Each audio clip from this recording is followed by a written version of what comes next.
tailored to young'uns full of dreams. Pacific steamer headed south on the path of the New Orleans. 18 years behind us with a lifetime still ahead. On a back stretch of the river, getting good at cheating dead.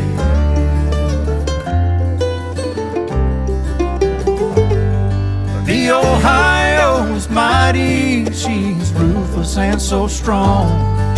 And underneath her waters lay many a rouster's bones. To make it past Kentucky would sure put a mind at rest. And to see another sunrise, you consider yourself blessed.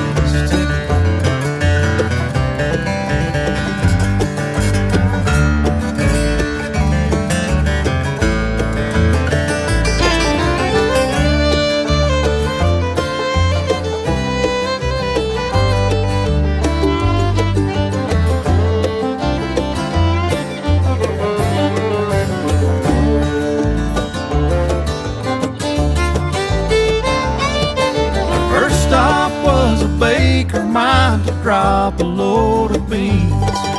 I traded for a ton of coal to feed our steam machine. The stage is up and loaded down, we're headed out again. I never thought it'd be the last time we'd ever see dry land.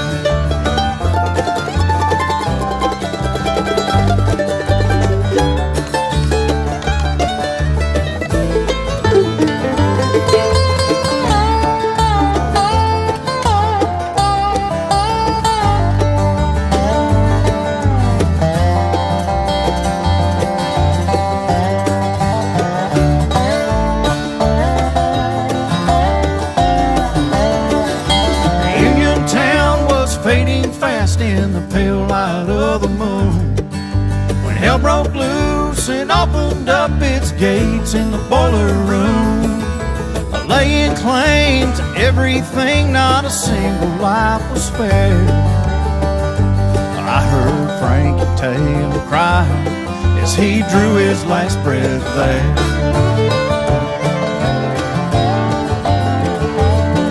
Some never see tomorrow, some make it back to dawn. Ain't nothing left but a sunken hole on a point called Highland Rock. Sleeping beneath the water, but she don't sleep alone. The Pacific's in the boneyard and the river rages on. And the river rages on. And the river rages on.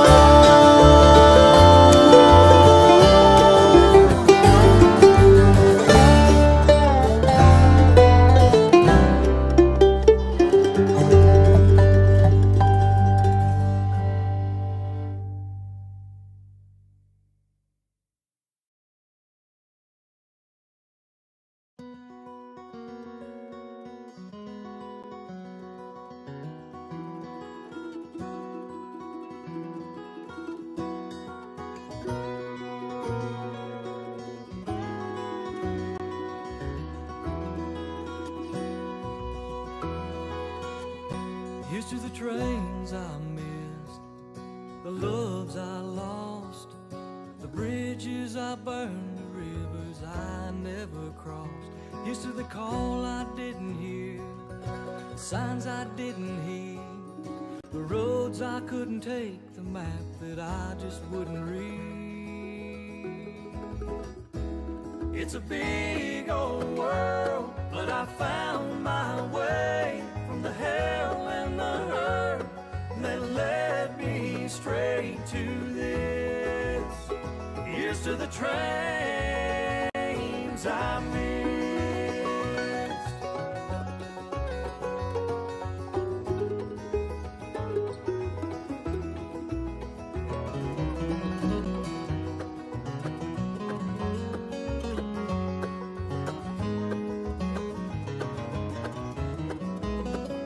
I've been a clown, I've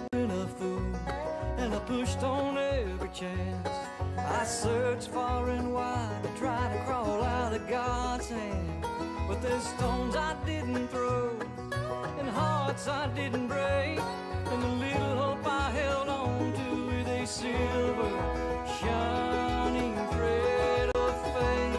It's a big old world, but I found my way from the hell and the hurt that led me straight to this. Here's to the trains I missed.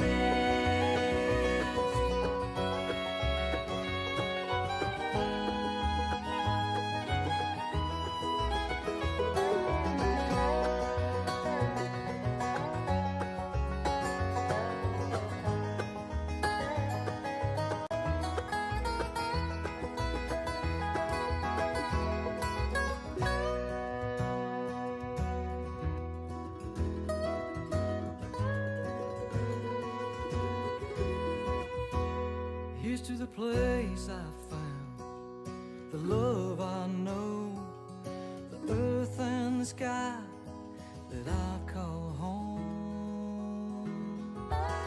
And here's to the things I believe, bigger than me, and the moment I find myself right where I'm supposed to be. It's a big old world, but I found my way from the hell and the hurt that led me straight to this. Yeah, it's a big old world, and I found my way from the hell and the hurt that led me straight to this. Here's to the trains I miss.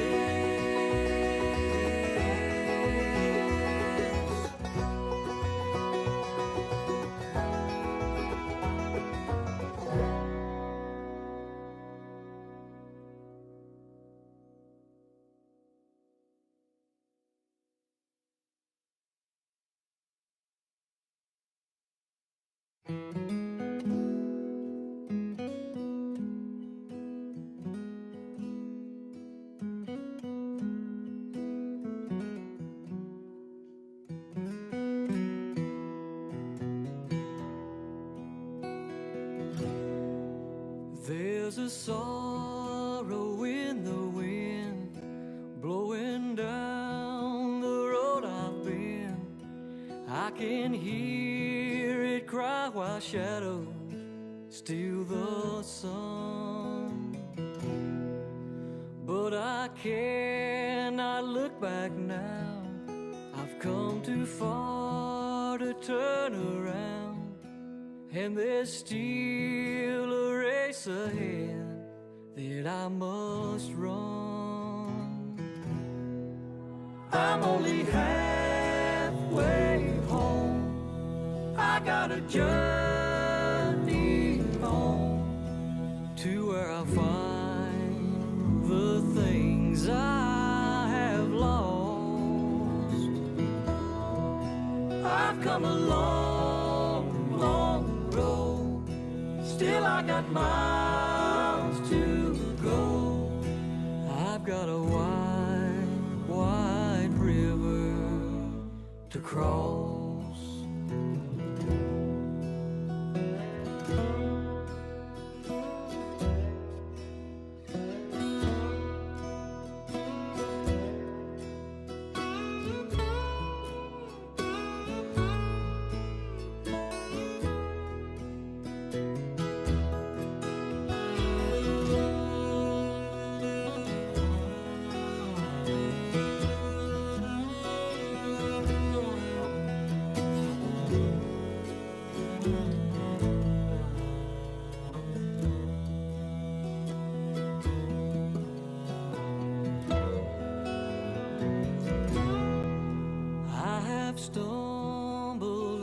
Straight, you can trace the tracks I've made all across the memories my heart recalls.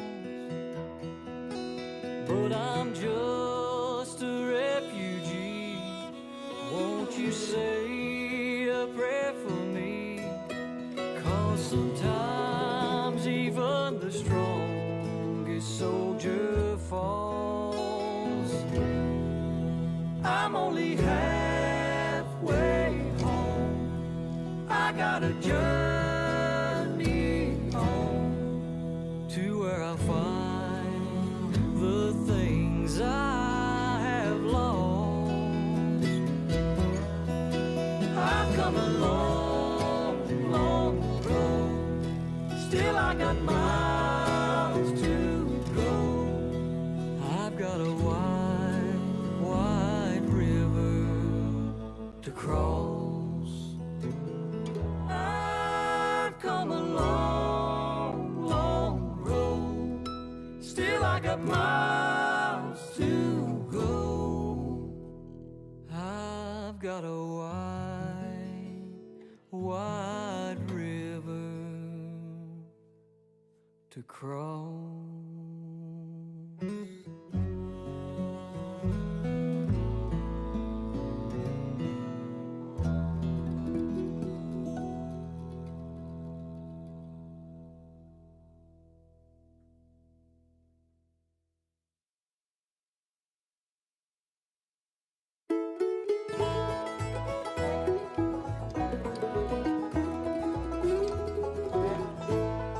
Years for the Depression, Peter Thompson staked his claim in a little mountain town. Kenton was her name. Told everyone that was willing, steady work would be their reward. So they started making paper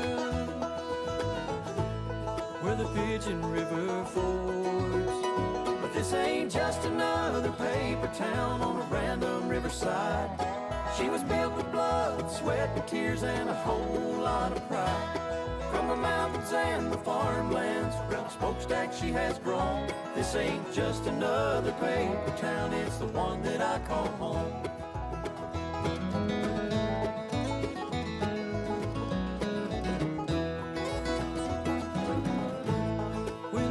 Street was crashing, the mill kept going strong,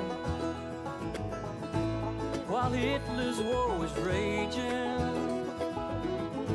Everyone worked twice as long. There's been mergers and sellouts, layoffs when times got tough. Talks about pollution, then cleaning the river up.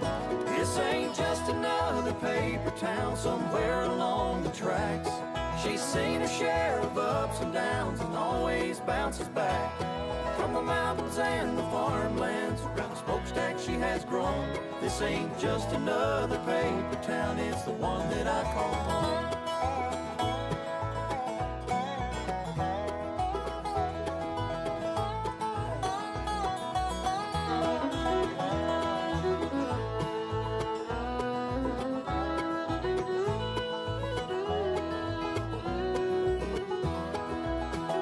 She puts food on the table, cars on the highway, sent kids off to college, bound to do things their own way.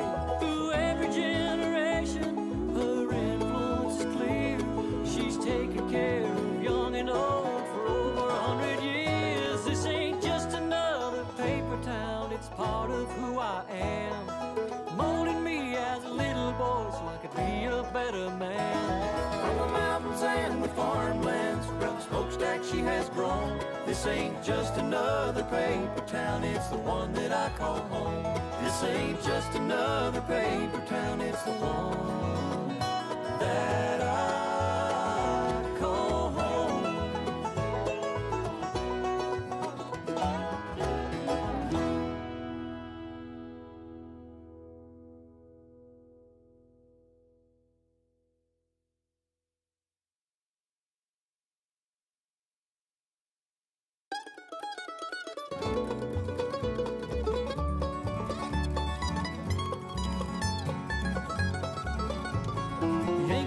said that they'd be coming any day.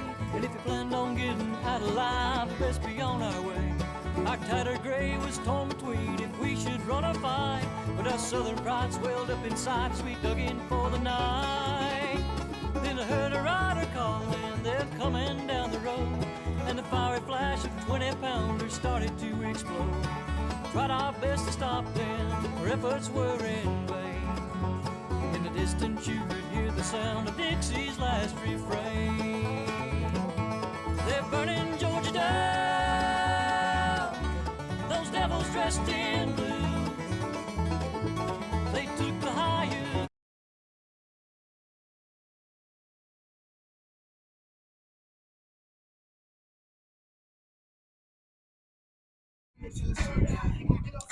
Baseball University of the Blue Ridge welcomes you to the American Legion streaming series presented by To the Brim Refill Store. We're live from Mills River, North Carolina on the campus of West Henderson High School for a North Carolina American Legion Area 4 matchup between Wilkes County Post 31 and Asheville Post 70. Well, happy Father's Day, everyone. Happy Father's Day, Ryan. Yeah, well, if you haven't if you haven't wished your father happy Father's Day yet, Happy Father's Day, Dad, if you're watching. Go ahead and do it now. A lot of dads in the crowd today watching their sons play. A few made the trip out all the way from Wilkes County, which is a mountain county. We'll be covering a little bit more of that area next year as the conferences change. Coming fresh off of a long game on Friday. We were down at Big League Camp, lots of rain. On the way home, saw a pretty nasty car accident. Truck hit a tree, and we found out later it was Will Lindsay, and he's okay, folks. Yeah. It was Coach Will Lindsay. Willie's wild ride, man. So the bus stop picked him up. He's all good, but, man, still some crazy weather out there, and never think a tree's going to fall on the highway, but God bless him. So, anyway, let's read in our broadcast sponsor to the Brim Refill Store, Baseball University. We love these mountains. We love nature. We're always looking for more ways to live an earth-friendly lifestyle. That's why we use To the Brim Refill Store. So if you're looking for a natural, sustainably sourced selection of products that are great for your home and friendly to the earth, well, you're going to have to check out To the Brim Refill Store at 117 Sweeten Creek Road in Asheville, North Carolina.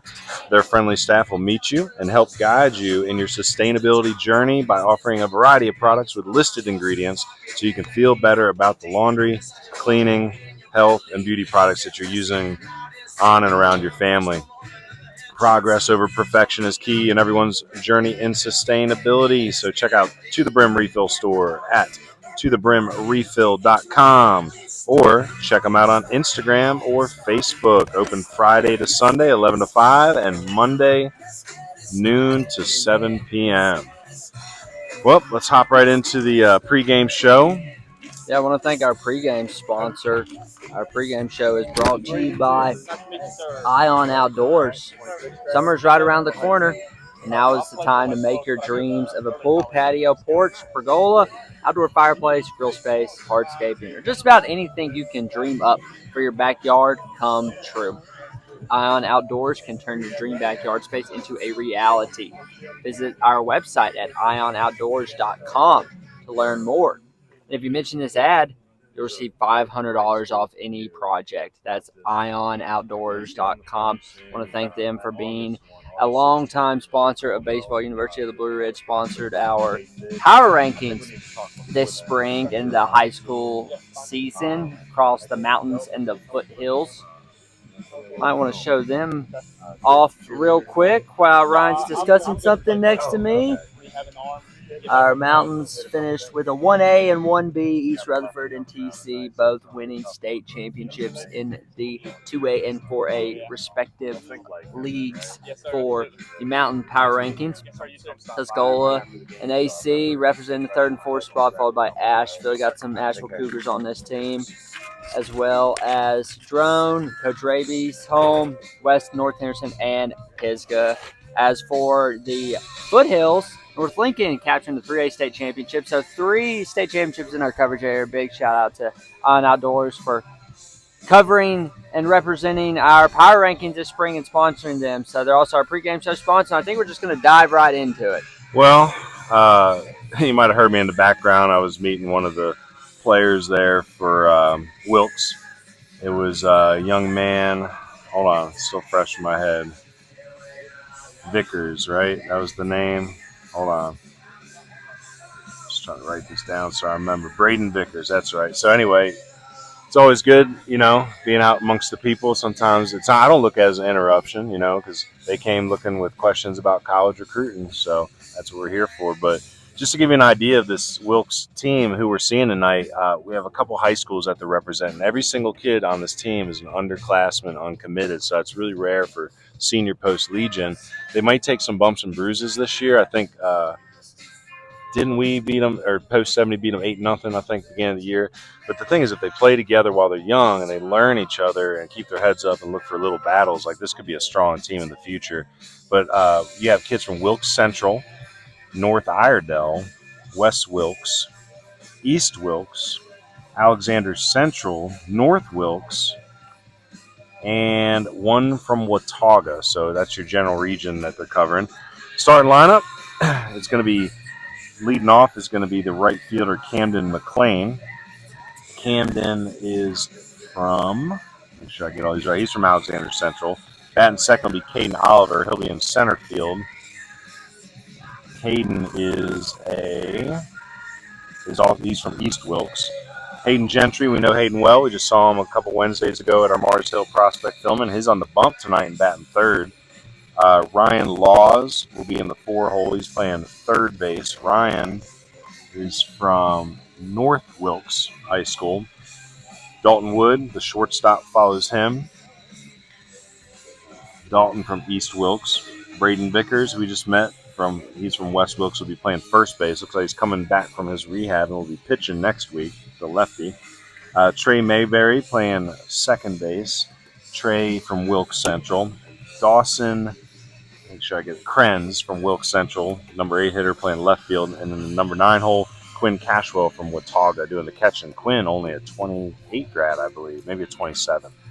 So again, some new names for us. A good friend of mine, Mitchell Whitener, is one of the coaches at Tuscola. He actually used to play and coach at the junior college there, Wilkes Community College. And, there is some really good baseball up in the mountains. And that's another area that, man, we would love to see some more junior college baseball open up. There's not a ton of opportunities for the high school guys in this recruiting market. You probably heard me talking a lot about that. And this area would be wise to open up more junior college baseball. And, with the Title IX, get those girls' sports going, volleyball, softball. But anyway, we're going to be starting our game here soon. A lot better weather than what we saw on Friday. Just really enjoyed watching Gaston. That was a good team. It was just they had a case of the walks early on. It was the young man. Did they have 9 walks or something? It was Bug Karsten, who's a good arm. He's from Gaston Christian. He had a really good second inning, but it was that first and third inning. It was like back to back walks. When the volume of the precipitation kept changing throughout the game, you can never really truly get a grip on the ball to figure out what was going on. Well, literally, that was why the game was decided. The winning run came in on a pump fake, like they're spiking in football. It was a first baseman fed it to the first baseman. He turned to pump fake the guy at third, and the ball just shot out of his hand, and that was the winning run. So, Will Lindsay joining us. Will, we were talking about your little episode. We're wishing you well. Hope you don't mind us telling your story. Yeah. But God was with him that evening. It was like, we got baseball games to win and young men to mold. Not yet, Will Lindsay. That's right. Dukes of Hazzard might be having if they truck come. Did the right thing. The truck did the right thing. What kind of truck was it? Chevy Silverado or Colorado. Well, there you go, folks. That's a little sales pitch for the Chevy. It is. Even though I'm a Ford airbags man were good. myself. Yeah, airbags were good. I don't know what a Ford would have done in that situation. Hopefully been all right. Well, you guys played them already. We did. Yeah, up at their place. Road. What was the score of that game? I believe it was 13-1. Okay, so young team over here. Very young team. That's what they keep saying. They got a lot of young kids. So you're seeing Hayden Gentry. We just saw him last Wednesday at Mars Hill. Low eights. Seems like a bulldog mentality. Really likes to get after you. A lot of spinners. It was curveball, slider, cutter. Yeah. Still working on his changeup. Strong kid too. Their third baseman, keep a watch out for him. I like the way he plays the game. Laws. His Ryan chatter is Laws. really good. He just talks, his guys into plays. I really like him. These are some interesting schools. It's like Wilkes Central, North Wilkes, East Wilkes, West Wilkes, Alexander Central, Watauga, and one from North Iredell as well. North Iredell had a really good season. Watauga finished strong. I don't know much about the Wilkes area. West Wilkes is pretty good. Their head coach is the head coach for the ONSL team up there, the Moonshiners. Okay. He's a good dude. He knows the game really well, too. Is that the Old North State League? Yeah. How's that? Have you been over to any of the Hendersonville Honeycrisp games? I've not. I've been keeping up with some scores. They're actually playing pretty well right now. The East Henderson, it's nice for them to host this year because like every stadium in Henderson County is pretty special. West Henderson obviously is just beautiful. A state championship host, or not host, but host of their team. North Henderson obviously has just been praised by a lot of people for the upkeep. It's unbelievable that the lights there. Justin won Field of the Year, I think, in 2016, maybe. Hendersonville, obviously Berkeley Park. East Henderson doesn't get like the recognition, but it is a pretty little stadium. It's the first thing you see when you pull into the school. And now that they're hosting that summer collegiate, their boosters, their decision makers would be wise to invest some money into their program. And congratulations, Tyler Noble. Yes, big time for him. Was named their head coach. Taylor Noble. Sorry. He's an East Henderson grad. Young man. Mid-20s, late 20s. Yeah, he's a year younger than I am, so he's 24, 25. East Henderson has talent. He's inheriting a good bit of pitching. He is. That's like what their thing's been the last few years. They can pitch it. So Garrett Gosnell, Tristan kid. Sumner, Cam Patterson. He's graduated. Yeah. I think that might be it for him. I don't know. I wish it was. He's a player. He's got some potential. It's just a matter of these kids don't realize when it comes to recruiting, you got to pick up the phone. Like they want to recruit high school guys, but they're not going to waste their time chasing y'all anymore. Like you're not getting the steak dinner. Like you can't be afraid to call them either. That's the thing that a lot of you kids. Oh, I called him, coach. He didn't call back. I'm like, like look at their phone. Like it's probably 200 unanswered messages. With the portal now opened up. It's crazy. And you want answers. So if you bug them to the point like, all right, I got to check this kid out. He's at the top of my list today. He's called me 4 times. You look at your film. Next thing you know, they're like, oh, dang, we got to get up on this kid. He can play and he wants to be here. They're not going to chase y'all anymore. So Will knows that. He's been in it. He played. He's coached. That summer collegiate league gave him a lot of experience at a weird time. Like he was coaching that team when the summer leagues went from just being where you would send your guys to get the reps to now a recruitable thing. I would deal with a lot of coaches. Calls. There'd be kids in the portal. We'd have 4 or 5 coaches at games. We'd also have college coaches would be worried about sending their players because they get poached, and it's just the nature of the business now. It is. But it was a lot of fun. The kids really enjoyed it, and it's become a little bit more intense because they're trying to play for like their next school. It's not just show up and just get reps. It's now like I got to prove myself a little bit if I'm in the portal or whatever it is. So it makes it a little bit more competitive, but there is like some downfall with it too. Is the poaching is not awesome, and it happens all the time. It'll be interesting to see where everything goes because the joy of coaching is building relationships. Mm-hmm. That's why I coach. Yeah, like exactly. That's literally the reason I was like, I really want to shape young men, right? But now if you're a college coach, like every year it's free agency. So the guys that you're building relationships, and it's not always personal. Sometimes I get an opportunity where school becomes cheaper, right? Exactly. Like I saw a spat on Twitter the other day between, I'm not going to name the coach, but it was a D2 coach, not pretty local. Yeah. And somebody called him out. He was basically saying like, don't come here if you're going to transfer. But someone called him out basically saying like, your transfers on your roster and you also have a JV team. So it's like, what happens when you're not – I don't know. I don't know where it's going. I think it's at some point it's going to get tightened up. I think 3 or 4 years from now, a lot of families are going to want, or I should say players are going to enjoy the school they're at, like the coach, have a girlfriend, have their credits, and they're just going to be like, you know what, I think I'm good here. I think there's some responsibility on professional baseball to make sure that the right prospects are getting into the top summer leagues. Because if I'm at a D2 and I love it there, I shouldn't feel the pressure to have to go to the Power 4, even though I have Power 4 potential. If I have my credits, if I like my coach, and I know I can go play in the Cape Cod League and hit against those dogs and show you I'm a top 5 round guy. I had an argument with someone a few weeks back about, like, no one gets drafted out of D3 anymore. And I said, look at the draft this year and tell me how many of those guys started at a D3. It'll probably be 24 of them, right? So it's just... Well, look at the College World Series. You see guys at the previous school, or schools you've never even heard of. Yep. So, all right. Hey, man, go win a game. Go Cardinals. Go Blue Devils. Get us a hat. Yeah. Oh, all right. So it's awesome to talk to Coach Lindsay. He's always he's got a lot of perspective for a young man. Like, I'm 42 this August, and he's he was 20. 2 years ahead of me in high school, played here. I was going to say, but he's got a wealth of knowledge just from putting a lot of hats on, like being a teacher, being a college baseball player, being a college coach, being a summer collegiate coach, being a Legion coach, being a high school varsity coach. I like that resume. You know, it helps you just see everything from different angles.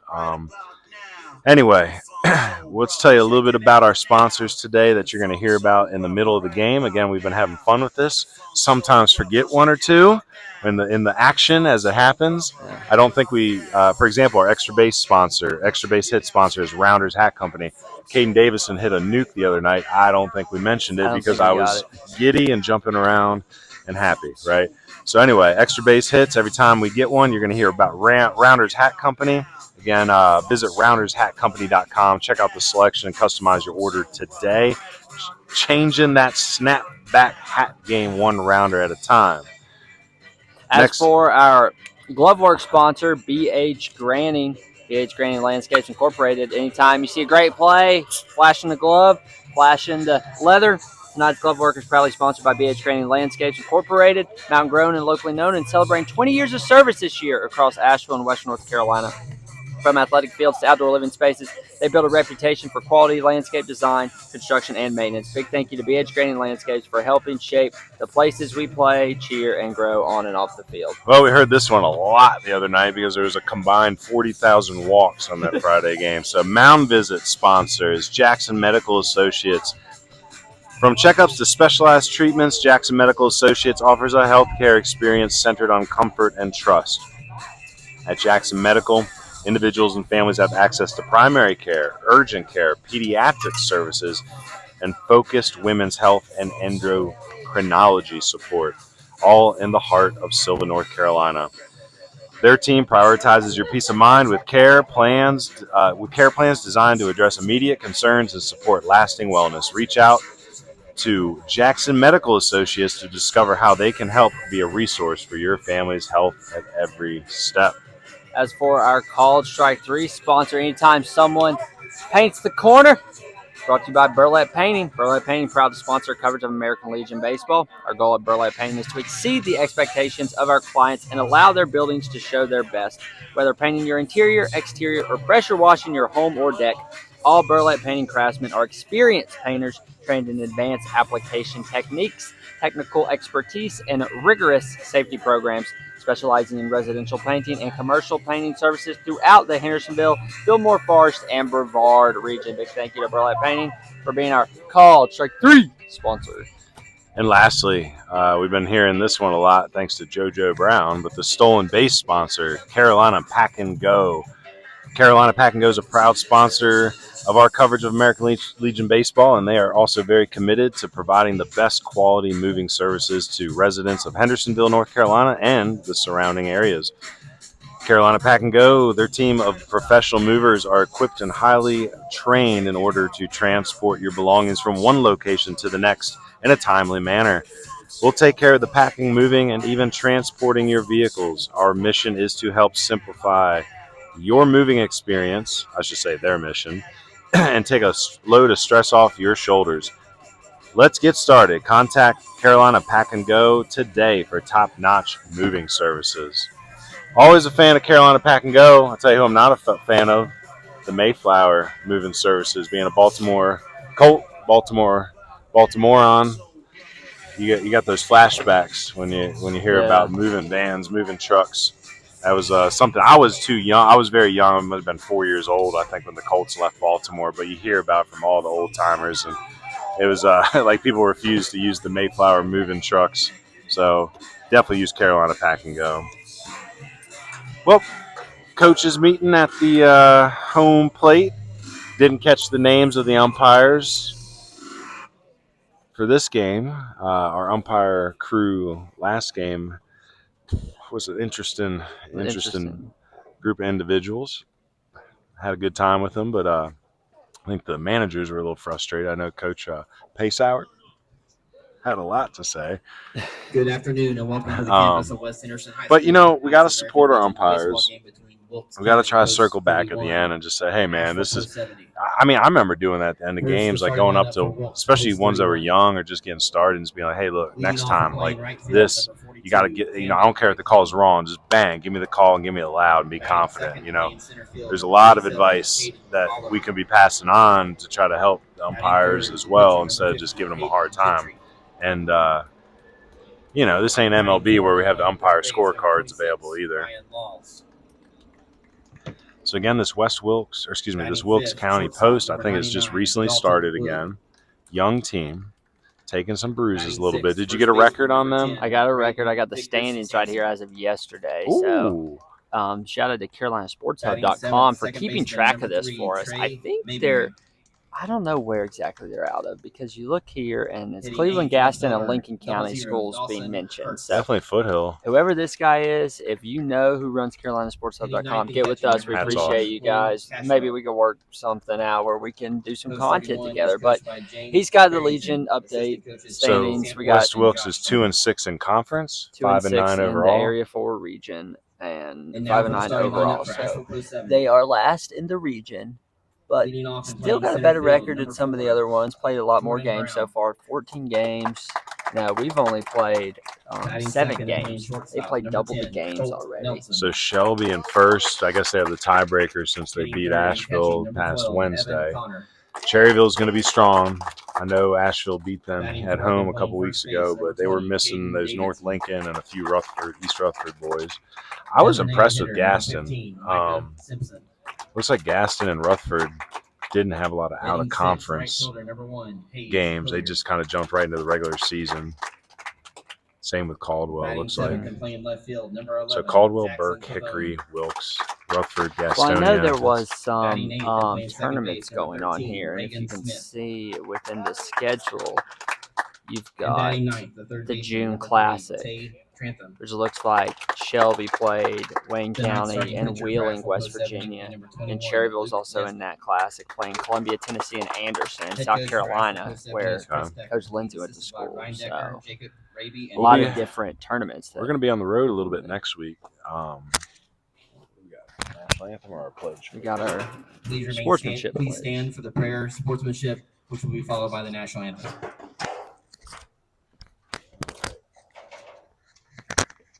Father in heaven, we ask your blessings on this game we're about to play.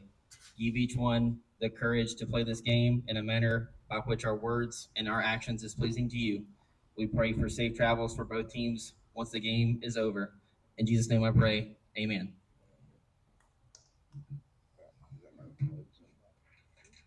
Players, repeat after me. I will keep the rules. Keep faith with my teammates. Keep my temper. Keep myself fit. Keep a stout heart in defeat. Keep my pride under in victory. Keep a sound soul, a clean mind, and a healthy body.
Play ball.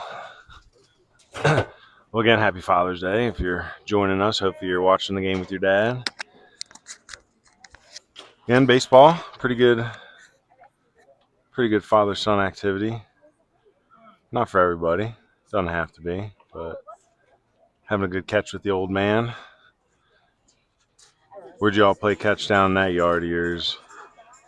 Front yard. Front yard? Front yard. Well, heck, we're at the field all the time. Yeah, fair So enough. anytime, like, Dad working on the field late, every time's where we'd get done with the game, and it'd be 8, 9, 10 o'clock, whatever, before North had lights, and just be sitting out there waiting. And then when I was on JV and I wasn't allowed to sit in the coach's office anymore to listen to Coach King and Dad and everyone deliberate about my teammates and probably myself, I had to just wait around until it was time for Dad to go home. So a lot of reps in the cages those first 3 years at North before I got my own vehicle. Well, Luke Nesbitt on the bump tonight. Luke, well known for his big left-handed swing, but he's a good pitcher too. Brought the radar gun tonight, so we'll sneak out back behind and get some readings. It's been the first time I brought it, I think. Yeah, shovel through our camera angles. Got camera 1 behind the plate. Camera 2 looking down to the left field, left side of the infield. Camera 3, same, but on the right side, down into the deep corner in right field that tapers off down there. And then camera 4 right here in front of us on the pole. Get you a little alternate angle of the pitcher and catcher. And the infield. 315 down the right field line. 345 right center. 360 dead center with the, I guess it's the blue monster. I don't know if Jackie's got a name for it here or whatever. 345 in the power alley, and then another 315 down the left field line. So probably the most symmetric field in the mountains. It's a pretty field. It's got a little unique flavor to it with the brick and the wood and the right field slope. The trees. Again, two state championships in history. 2 state championships, 2023 yeah. and 19. I don't know, was that the one that Poochie Corn coached? Yeah, Okay. 90 something, I think. Well, let's get our first pitch ready. You know, we got a first pitch sponsor. It's Builder's First Source. First pitch brought to you by Builder's First Source. At the heart of every construction project is quality, reliability, and expertise. Builder's First Source delivers just that. And thanks for delivering that first pitch.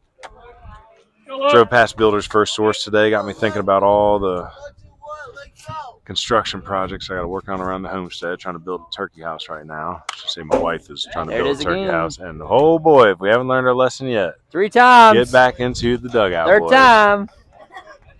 So Camden McLean leading off. Left-handed swinger. I love that we're so close to the dugouts here in the action. So much better than being in a lousy press box. Whoa! What'd you say about that press box, son? Say we should get up in that press box and I got to worry about any line drives smacking us. That was the closest we've ever seen one back to us, that's for sure. Oh, 2-2 count now. See, if we had someone in a control room, they could have switched that camera angle and called that. So good experience here for Camden McLean. He's a 2027 grad from Alexander Central. Alexander Central coached by Pete Hardy, a legendary coach down that way. Also used to coach at Watauga. But to be a 27 in this senior Legion league and face the arms such as Nesbitt, this has got to be a great experience for the young man, right fielder this evening.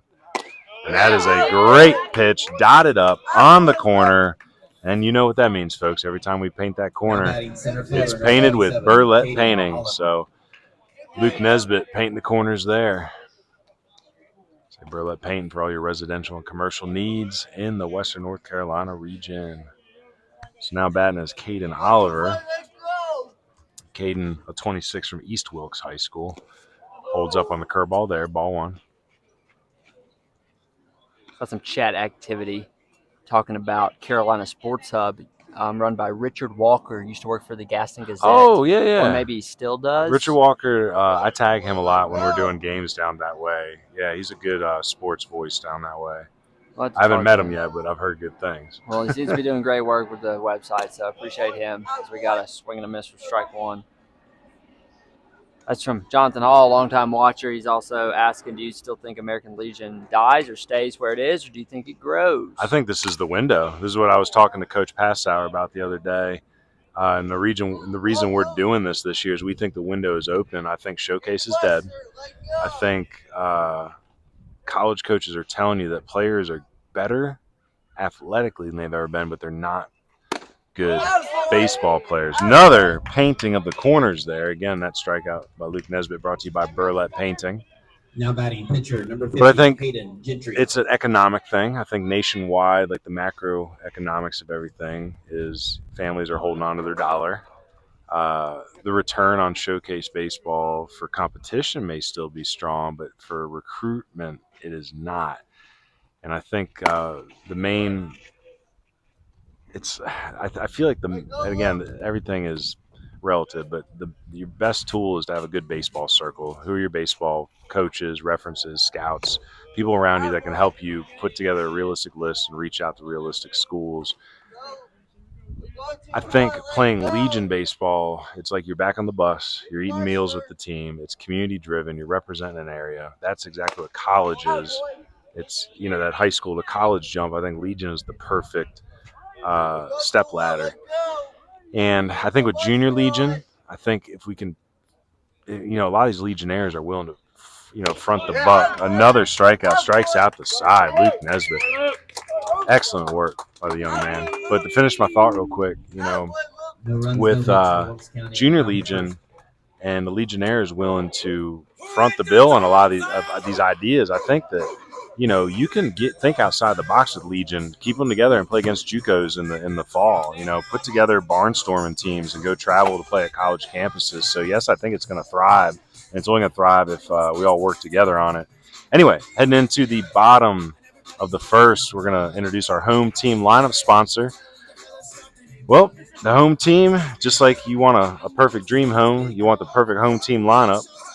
And this home team lineup is brought to you by Shin Building Company. So if you're looking to build your dream custom home, deck, or patio, call Shin Building Company today.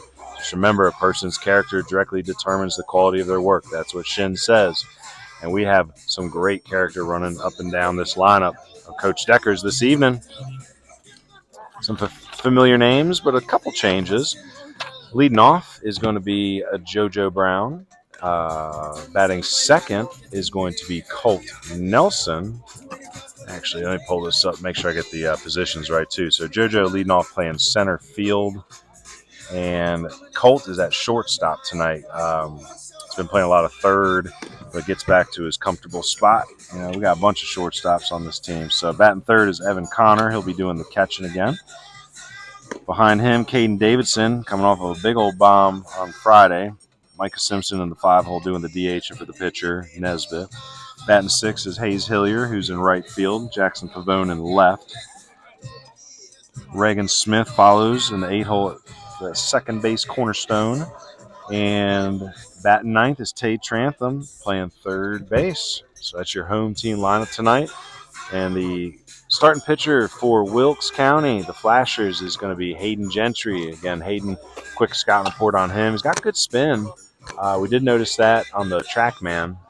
Again, we got a video up on our YouTube page if you go want to find it right now. It's under the video section, posted a few days ago. But low eights, good spin, needs to add a changeup, something with some fade to it. He's got a cutter, slider, curveball. So a lot of spin, curveball, he slows it down a lot while trying to pick up the pace a little bit with the slider, cutter. Big key today is, I told him before the game, this team's fresh, post 70's fresh off of taking 46 walks on Friday.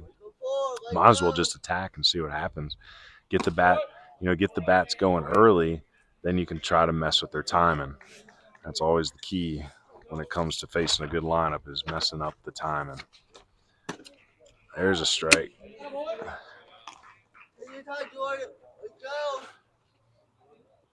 So JoJo Brown wearing number 4 tonight. There's a ground ball at third base side. Picked up and thrown across. Let me write down all my positions here. A little late on that. That was Ryan Laws over there. Now batting shortstop, number 10, Colt Nelson.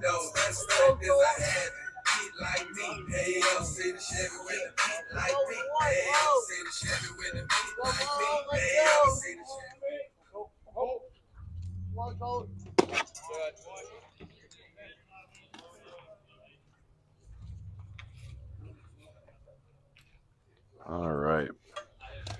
So Colt Nelson up. Around the field, you got Crins in left, Oliver in center, and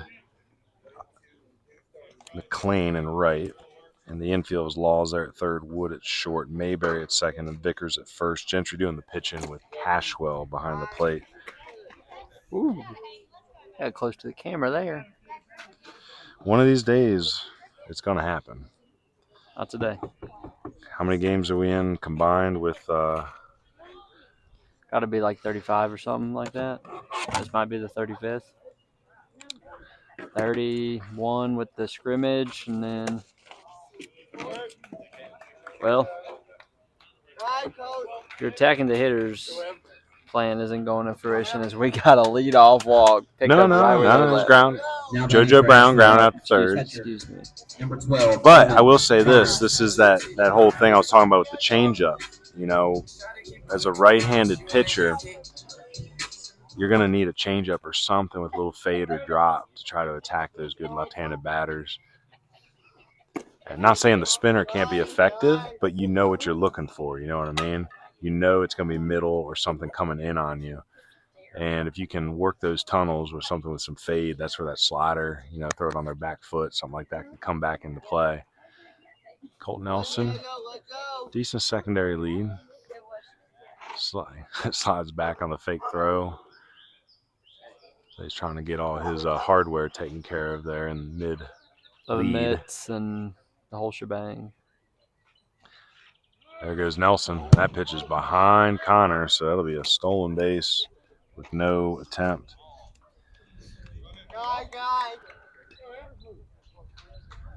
So if you're Gentry here, you breathe. You got first base open. You got one out.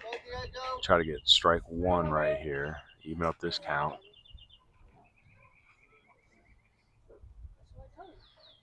Two looks. Say it's going to bounce in front of Cashwell, bounce away. And it's going to let Nelson move up one.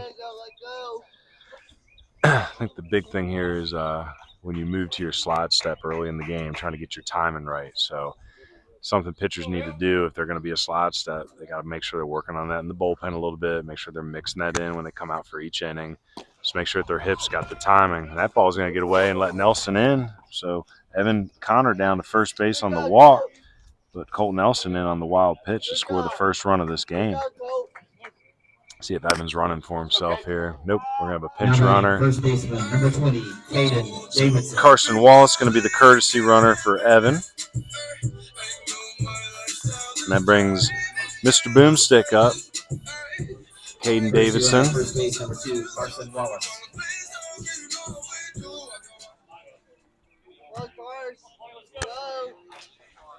So Caden hit a home run in the middle of a rainstorm the other night. So Wallace going to steal second there.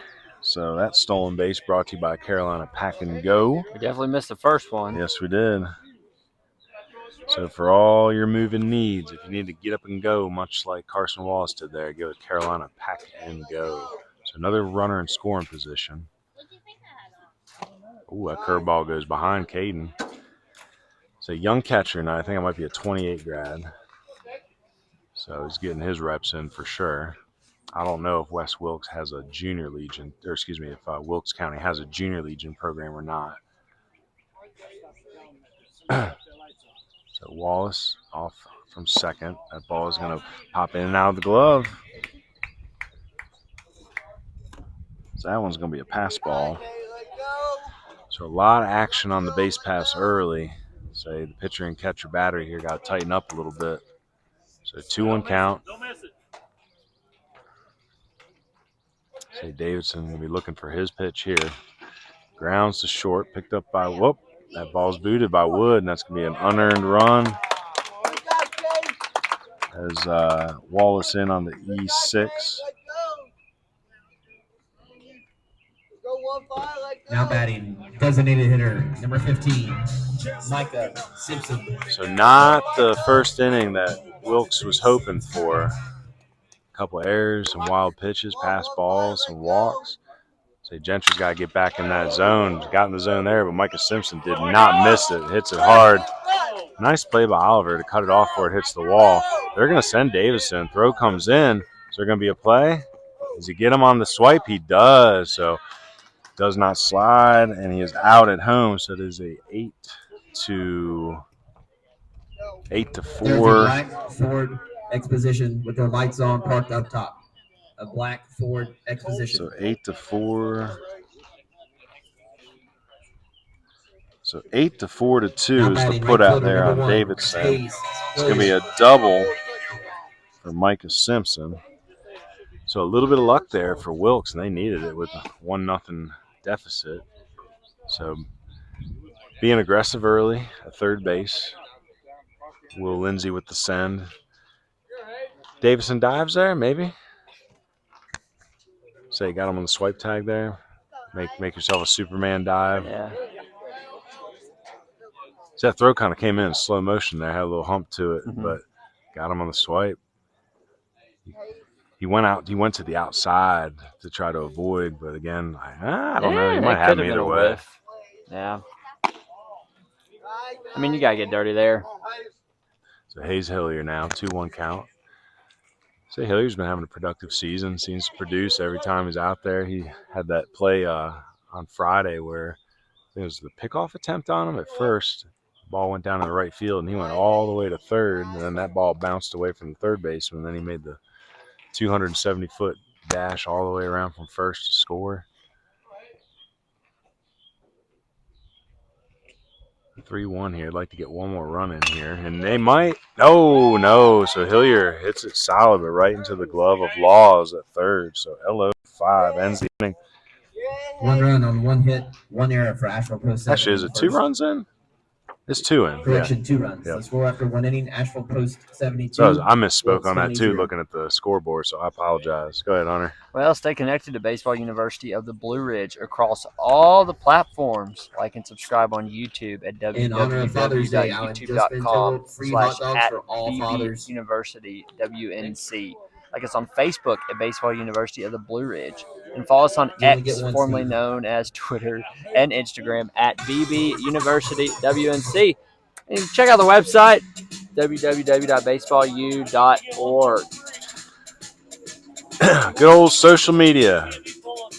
I don't know about that whole social media thing, man. I think I didn't have a phone until like 2020. Only reason I got one was to start this business. All this tech, I don't know. Before the game, I seen some of these kids in the dugout looking at their phones. I'm like, y'all better be reading scouting reports. Hang out with each other. Hang out with your dad. It's Father's Day. Dad's on social media more than I am. Ain't that the truth? He's glued to that thing. He's either on Facebook. I will say, it has replaced the newspaper. I was nostalgic the other day. We were talking about like how awesome it was to get the newspaper in the morning and just be like, oh yeah, first crack at sports, read a little comics, so in a lot of ways it's the newspaper. Well, it's funny because him and my mom will always say, did you see this? You see this? I'm like, no, I don't check Facebook. I don't check Instagram. Like, I don't get on. Like, Ryan's probably mad at me because he's like, you're supposed to be the genius here. Oh, no. When it comes to social media. But I don't use mine enough. I was still looking for interns. So I just don't care. I use my phone for watching sports and keeping up with sports, and that's about it. I mean, it's a communication tool for me. It's just constant trying to, whether it's talking to coaches, parents, players, it's just a workday thing. I remember when BlackBerries became popular back in the day. It's always been like a gradual progression of efficiency, I suppose. But when things become too efficient, it's almost overwhelming. Well, yeah, phones would definitely be overwhelming, even for young people. I don't see how some people keep up with all their texting and tweeting and everything. Yeah, We got a strikeout.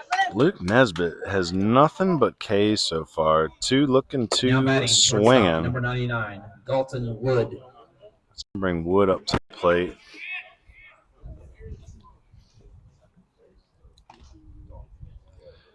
Say Wood, another East Wilkes 26 grad, wearing 99. That's what I was thinking. Well, is that Judge's number? Gretzky.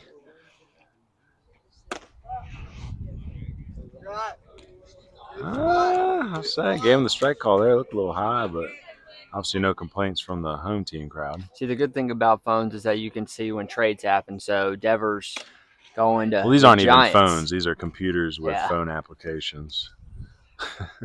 We'll see. In the moment's notice, I found out Devers is going to the Giants in a Really? blockbuster trade. No. That's Yeah. real? Yeah. Man, he must have complained his way out, not being able to play. Is he going to play third base for them?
Generates that torque, that whip. So that'll be one thing he'll be working on with Coach Briggs Barker, and John Grigg and staff. Strike three looking. So 6 up, 6 down via the K. That one is a looker. So brought to you by Burlette Painting. Painting the corners with No Burlette. runs, no hits, no errors. So Mr. Burlette sent me a funny meme the other day. It was a picture of a house with only all the edges are painted. It's like Greg Maddox. I asked him to paint the corners.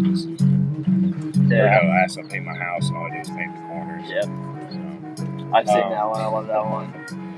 All right, so 2-0 here as we head to the bottom of the second.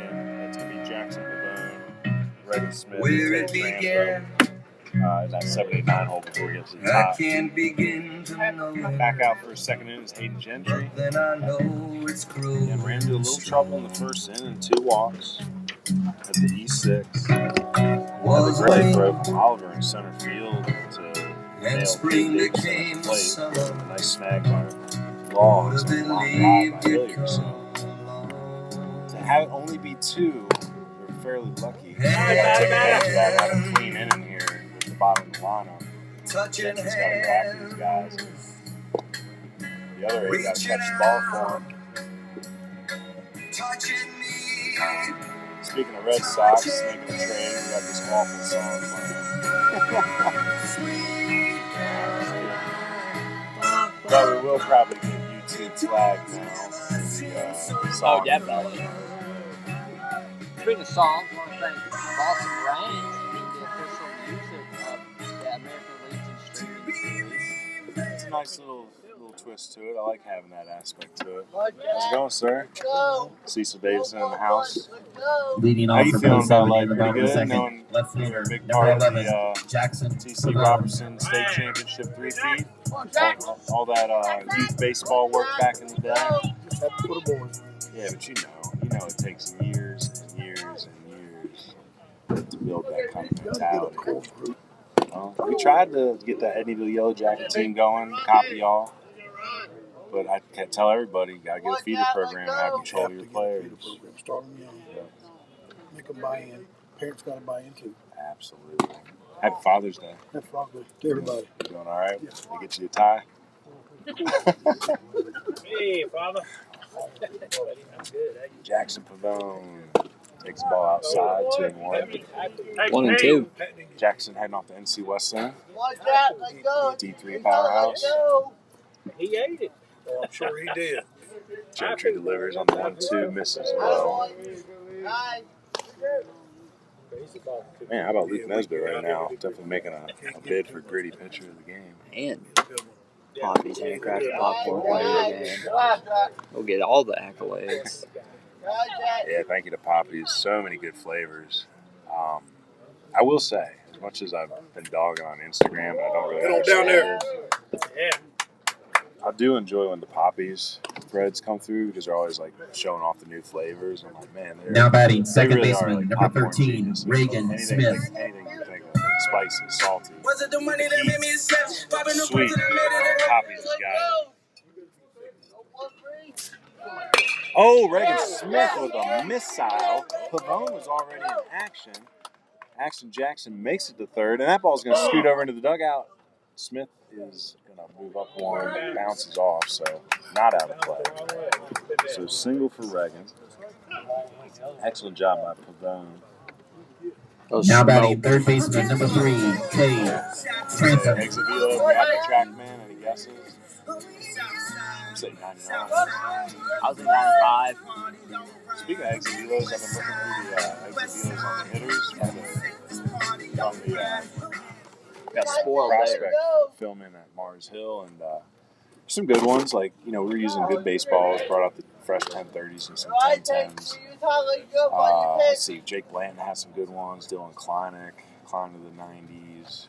Corey McCall, climb to the 90s. Nate Hall. Like, there's some really good hitters, but guess who cracked the first ever 100 on a TrackMan for us? Because I had Cale Ball one time hit 100 on a tee for me. So that man's got some real strength. Former Madison high schoolers, current Mars Hill guy. That ball's going to bounce away. Here comes Action Jackson. He'll be scooting in pretty easily. Uh-oh. On the turn, Reagan Smith's going to get back. So, All right, buddy. the wild pitch for those. Reagan all the way up to third.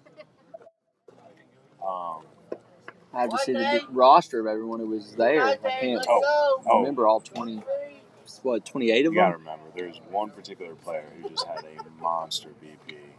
It was almost like, What group? get this kid out of here. Even his off-barrel hits were flying over the fence. Remember him, Caden Michaels, Freedom High School. Yes. I want to say, Big old don't young. quote me on this, but it was over 100. I want to say it might have said 103 or something. Uh-oh, and a rundown here.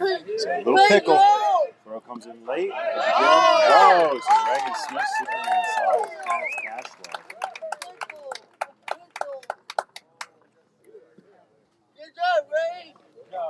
So interesting. Now batting, turn center fielder, there. number 4, Jordan Brown. So it's going to be a fielder's choice for Trantham. 1-5-2. Well, there's no out recorded, No out, so I so- don't have to worry about it. Yeah. Not an RBI either, I guess. That was the fielder's choice.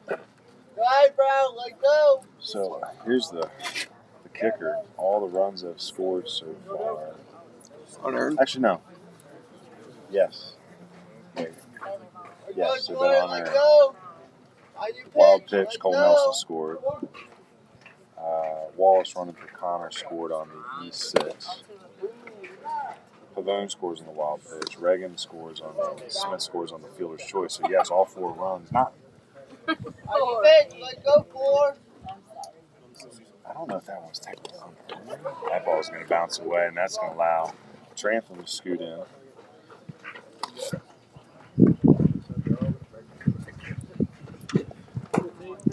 So, not the cleanest game, but take a breath and try to start over here. 5-0, still early. Bases cleared.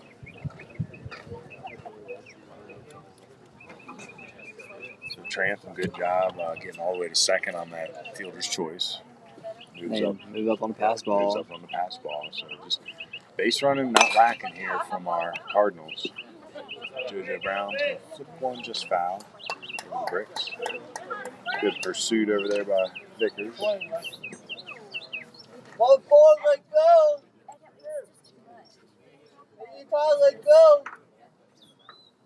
JoJo Brown, a recent Henderson commit. So was comfortably committed for a while to Aiken. Aiken went through the recent coaching change, bringing in, I think it's Coach Gorman from Barton. Jordan jumped back into the pool and committed to Henderson. What kid throw back? He didn't know. Sits back down next to his dad. Nice fight by Brown on a 3-2 curveball. So nobody out here in the second inning. 5-0. Again, happy Father's Day to all our dads out there listening. Happy Father's Day to my dad up in Amherst Junction, Wisconsin. Long ways away, but a pretty area. Ball 4 to JoJo Brown.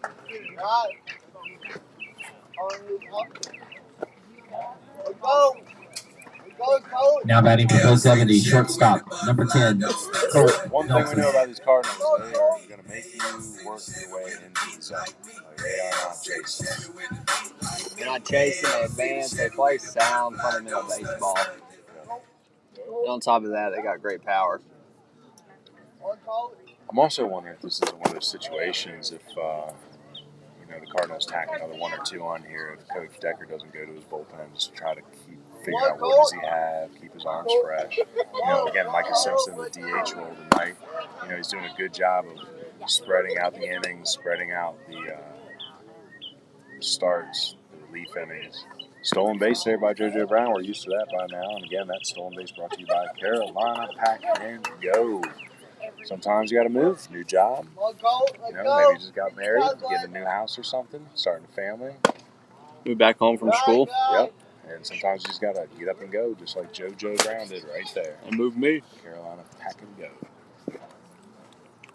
5 stars out of 5. Oh, yeah. Hard hit. Second baseman Mayberry up, throws to the first. So at least moves JoJo Brown over to third. So productive out by Colt Nelson. Now batting, catcher, number 12, Evan Connor. Here comes Evan Connor. Evan joking his dad a little bit before the game. Evan Connor owns the stadium. When he was a visiting player for Tuscola, he would just have big-time box score games versus West Henderson. Mound visit. Well, you know what that means. Mound visit brought to you by Jackson Medical Associates. Sometimes you got to go check on the health of your pitcher, just like you got to go check on your own health with your doctors. So make Jackson Medical Associates part of your healthcare experience. And everything from primary care, urgent care, pediatric services, and focus on women's health, go immunology support. The heart of silver. Jackson Medical Associates. Well, we're going to have a pitching change here. Looks like it. Number 99 coming into the game. I know that number. We saw it earlier. Hold on. So switching out here. Dalton Wood in the pitch. So tough outing for Gentry. Now pitching for post 31, number 99, Dalton Wood. Gentry works 1 and a third.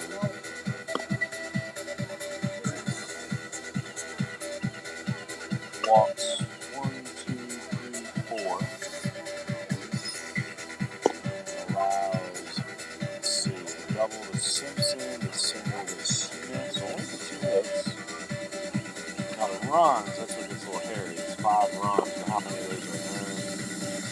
That's where I need a subscription to the Game Changer. That's my weakness when it comes to the box scores, is figuring out what exactly is going on. So let's see. Colt scored. He went on via walk. Moved up twice versus the wild pitch. Scored on the wild pitch. Connor moved up on pass ball. Came in on the E6. By Davidson. On that ground ball. His own walk scored on a wild pitch. Reagan Smith single. Reagan Smith scored on the wild pitch too? Yes. And then Transit came around via the same. So it might actually be unearned runs all the way around. But if you're the pitcher and you throw the wild pitch, do you not earn that? I don't know. Dude, that's one thing that I'm always confused at. Because what if it's unearned, but then there's an error and you advance turn it, so that technically, just how you get on.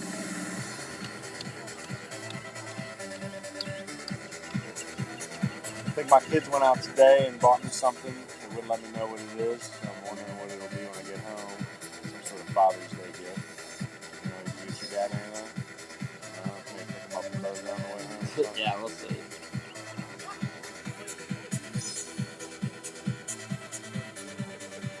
They always say, "Don't get me anything." Yeah, that's how I am. Every day's Father's Day, right? I got that cookout last night at 3 in the morning. There you So go. That was happy Father's Day. technically, It was yeah. Father's Day. Mom's was like, "I don't want nothing for Mother's Day," and then I don't think Dad realizes it's Father's Day. He didn't know it was his birthday a couple years ago. Like, what's today? He's like, "Oh, it's like January." I always forget my anniversary. One year my parents texted us at the same time, "Happy anniversary," but my wife and I were like, "Oh." So we forgot together. It's all good. Yeah, I appreciate my dad. A lot of catches back in the day in the yard under the street light.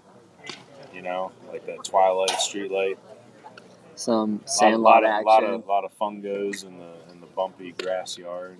Just getting ready for those Maryland baseball fields.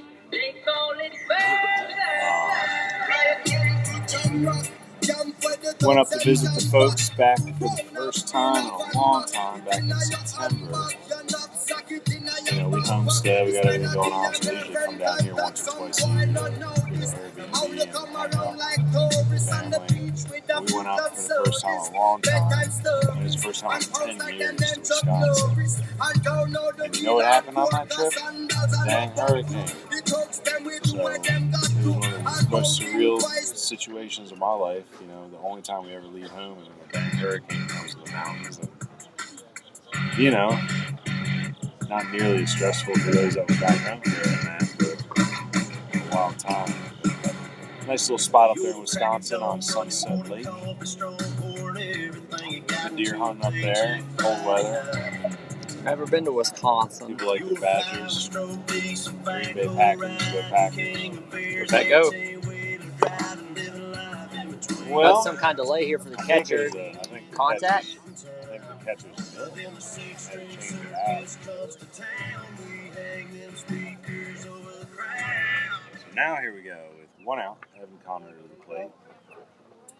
Catcher, Evan Connor.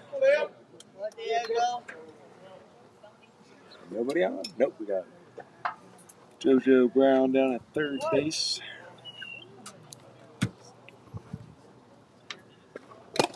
Did JoJo steal third as well? Or did he stole second on that? I think he might have moved up on a wild pitch. Yeah. So Evan Connor, wearing number 12. And off the Gaston College, very strong junior college. Gaston's just a hotbed for good baseball right outside of Charlotte, but it doesn't actually have like the Charlotte feel to it. You know what I mean? Gaston still has kind of that foothills flavor, small town flavor. I guess when we get down by Belmont a little bit, it's a little built up.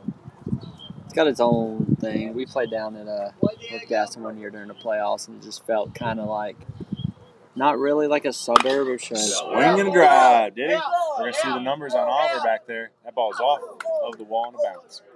Oliver picks it up. throws it into the shortstop and cuts it. It's not going to be in time on the relay throw. So a triple for Evan Connor. So the big man's got good speed. You know, stout, strong catcher, but he runs very well. Now batting, first baseman, Second number triple 20, we've seen him Kevin hit this year. Davidson.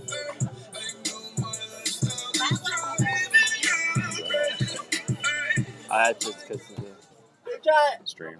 yeah. It's on horrible quality. RBI triple. It's the first recorded RBI. Courtesy runner in at the third game, base, number even 2, though it's Carson Wallace. 6-0. It was the first recorded RBI of the game. Caden Davidson now. 1-0 count. Swing. Oh boy. 4 times. 4 times. We've seen the ball go into the Asheville Cardinals dugout, but these boys They're not moving. You know, for what they lack in brains, they make up in courage. Let's go. All right, Caden Davidson. 1-1 count, 1 out. Here's the delivery. That is knocked down by Cashwell.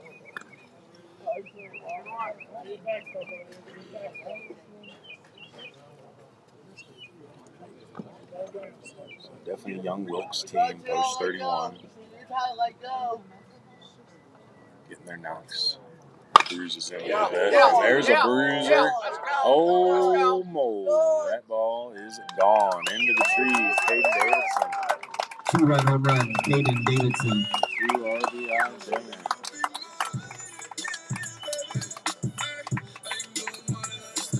Well, Hunter, we might be able to get home for an early Father's Day dinner if this keeps up. Okay, that makes the score 18-0. Again, American Legion Baseball does recognize the 10-run mercy rule. Oh, we got ourselves a little Now batting, 270, designated hitter, number 15, Micah Simpson. So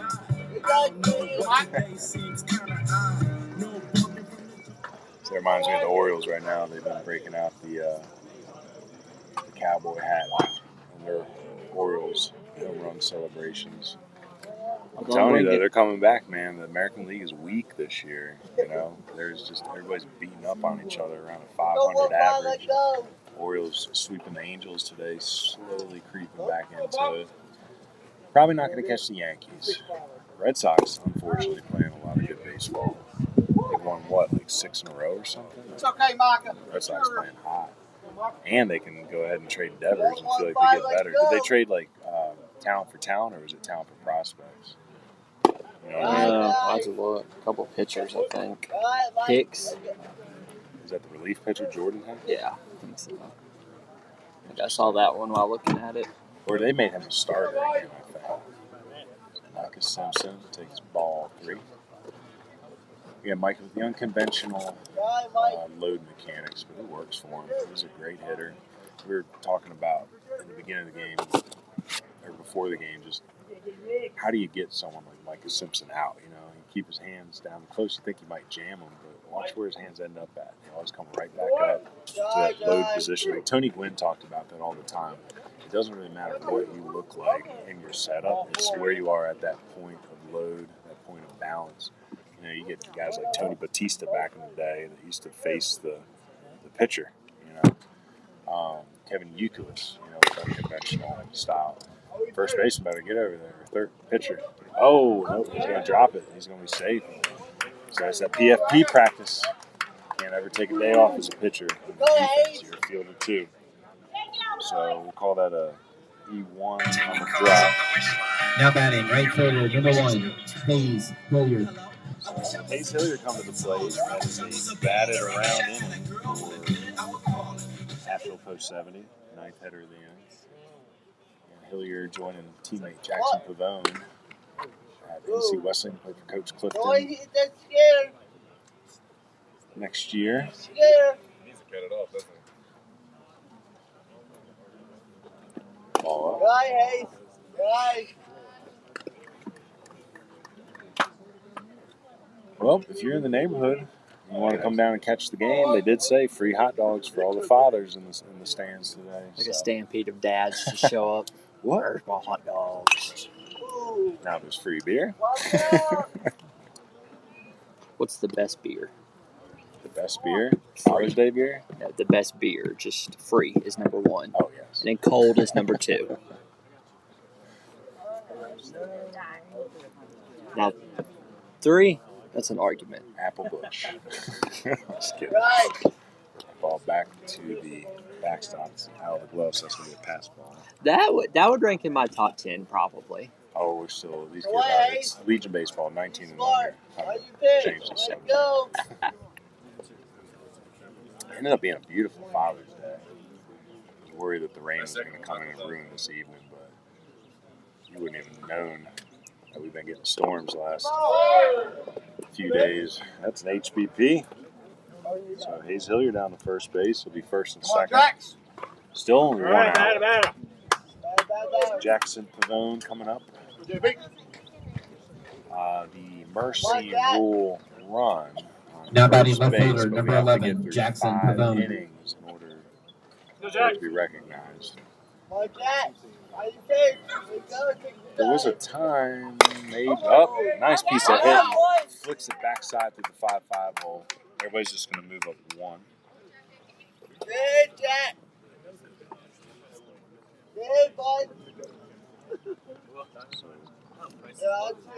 Now batting second baseman, number 13, Reagan Smith. Bases loaded here, looking for the kill shot.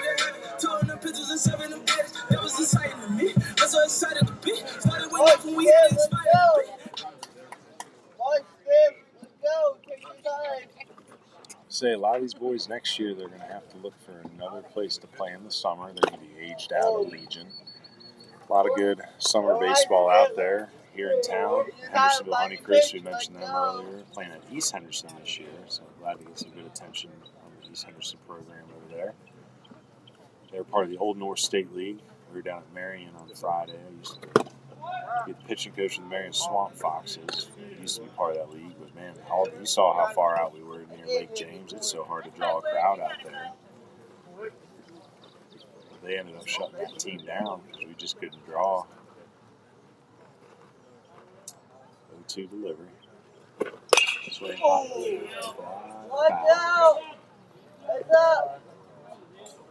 Talked to Jason Gowan today, as Jackson Gowan's father said that he's getting ready to go out to the Kansas Collegiate Baseball League. So there's Never heard of that one. I mean, they're all over the North Woods. It's up in like Wisconsin area. There's a drive, and Reagan Smith adds to the hit party. Micah Simpson in, and again, everybody just moving up 1, cut off by the first baseman. I've heard of Northwoods. Cape Cod, obviously, the most famous. The Valley League. Now batting third baseman, number 3, Tay Tantham.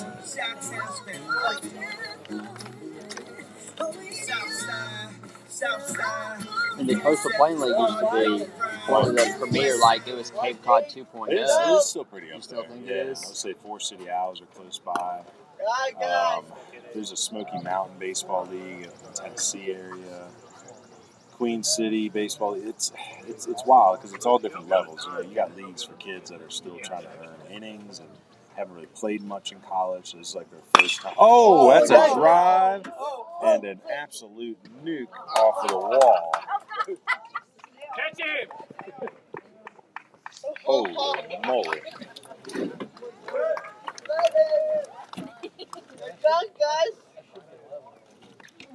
Tay Trantham unloading there. Now batting center fielder, number 4, Jordan Brown. So again, remember Tay Trantham, one of the only uncommitted players on Asheville.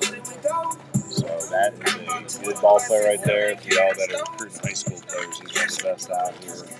We got some film on him on the YouTube. So who scored there? It was Hilliard and Pavone. Sorry, I'm getting my box score up there here. But another mound visit, you know what that means. Just checking on the health of those pitchers. 11-0 lead. So Jackson Medical Associates sponsoring the mound visit. I think we're going to have ourselves another pitching change here. See if that is the right medicine. I don't know what the right medicine is to combat this throttling. Well, it really kind of shows, kind of shows the hand on the standings that you had up earlier. Maybe we'll make a graphic or something for next broadcast to show some standings. But between Shelby, Asheville, and Cherryville, I mean, I thought Gaston looked good. I mean, there's going to be some really strong teams. But there's going to be some bottom dwellers too. And, Wilkes County is very young. There's not one college commit here. Now pitching for post 31. That's 00, Dawson. Hopefully promise. It's hope that these guys can continue to play together, go back to their high school teams with these reps, help their high school teams get better. Definitely looking forward to reaching out to a few of these underclassmen at some point and just trying to get a vibe on what are their plans for after high school. So, well, what number we got here? Is this 00? Is that what we see out there? Good. So that's Dawson Crims, the left fielder, coming in. Again, only one person on the bench today. It's Camden Wayne, number 64. So it looks like he's still out of the game here. He's down the right field line next to the coaches. He might be getting right down to it. Let's see. Oh, no, he's getting ready to go pitch. The bullpen down there, get another arm ready. So they moved around a little bit here. Kren's coming in from left field. So Laws has been over first.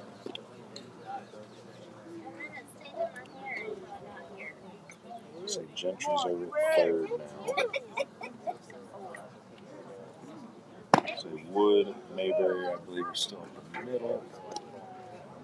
Stop, it may not. I'm going to say Vickers ended up in the outfield. I don't know if he's in left field. We'll find out in a minute. There's a stinger in my ear. I feel it. Well, again, I want to thank our broadcast sponsor, To the Brim Refill Store. Again, they were a huge proponent in getting this broadcast started. And again, if you've never been to the Brim, it's a really interesting concept. Again, the products are quality, healthy, made of self-conscious ingredients. We're trying to make sure we're not putting dangerous chemicals in our bodies, but it's also the concept you're buying in bulk. Well, not necessarily bulk, but you show up with your own containers, so reusing those shampoo bottles, reusing those dish soap cleaning bottles, less waste. That's another wild pitch. It's going to allow Smith to scoot on in. So a tough game for Wilkes here. Trantham up to third. At this point, to even let Luke Nesbitt come back out for another inning, he's been sitting for so long. His arm may have cooled down. JoJo Brown doing his best Reggie Jackson impression right there. So 11-0. Go. On ground, let go. Go forward. Right. It's 12-0, right? Yeah.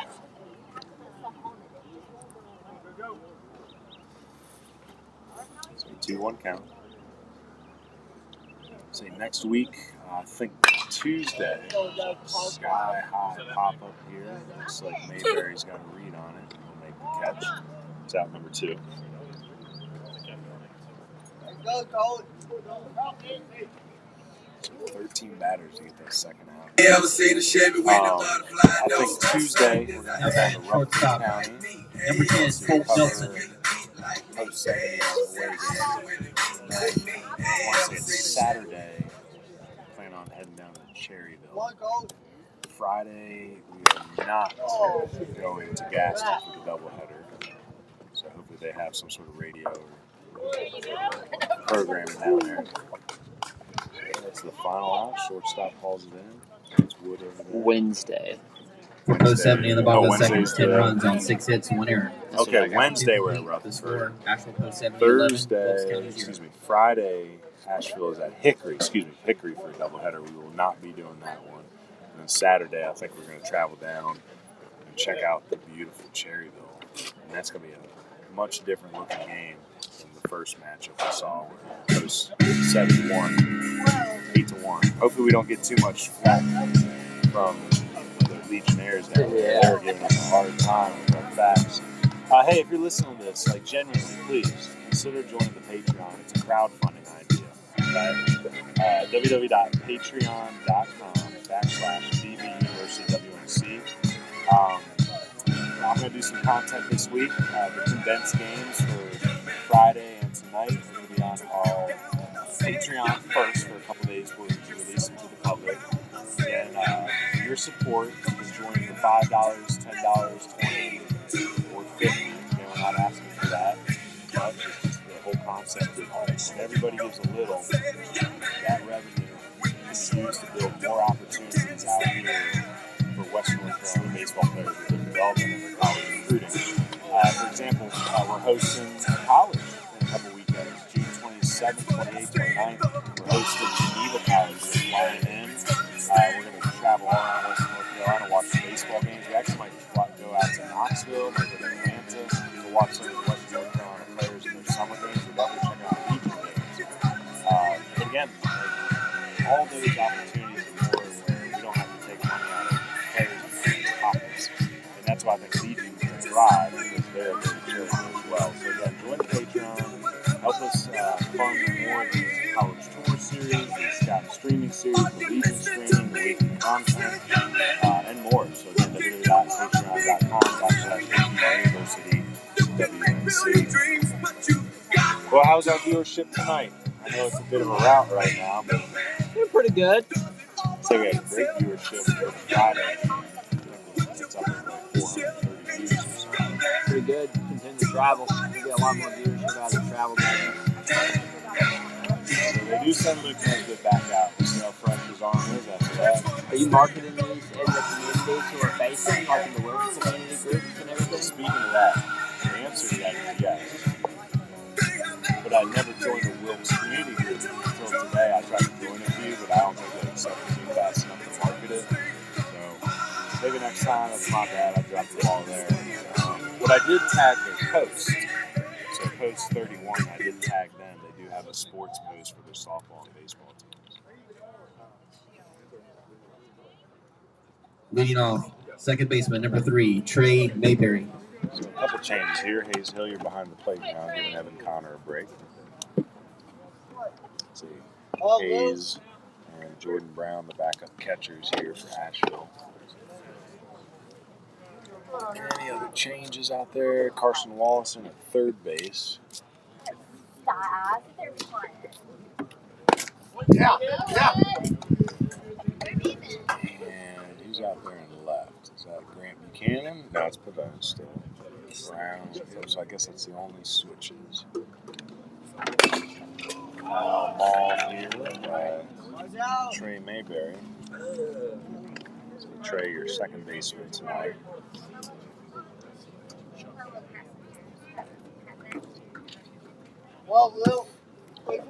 So 1-2 count here. See if Luke Nesbitt can keep his K streak alive.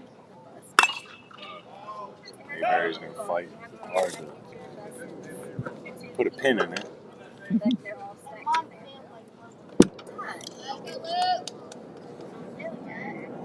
Say Mayberry from Wilkes Central. Also a 26 grad. You can see the physicality too. With like most of our boys being 25 grads or alumni, back after the freshman year of school. You can just see those lifting programs. You can see the size, the physicality. And again, a lot of these other boys, a lot of these boys looked like this a couple years ago. They looked a little smaller. Yes, he went. Got to get a little tighter. There's another strikeout. Could not check the swing. 7 Ks in Now batting pitcher, 00, Dawson Kurtz. I'm kind of with you on this. I know you're usually the hitter-happy type with the player of the game, but I think Luke Nesbitt might have to be our guy tonight if this keeps up, because it didn't matter what the offense did.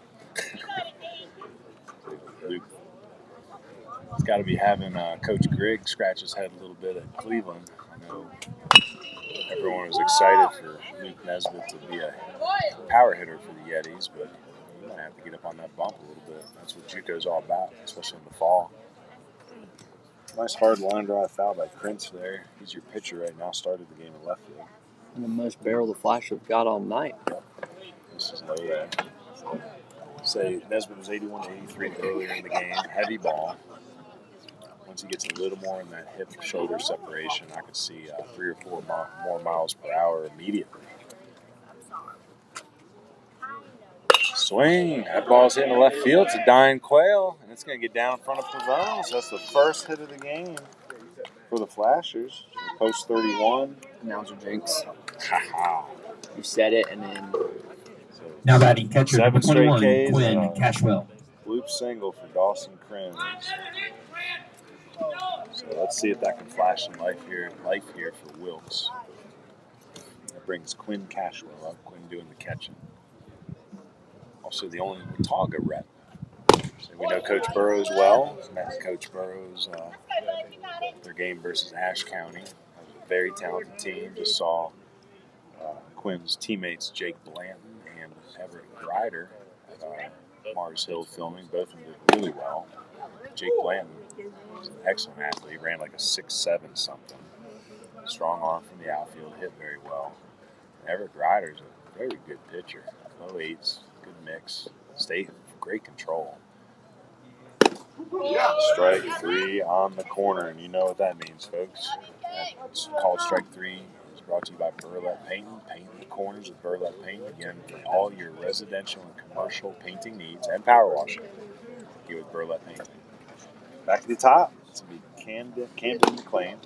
Camden, you guessed it, struck out his first time up. Everybody in the lineup has done except for Crims. See if McLean can make the adjustment. Left on left battle here. Swing. Yes.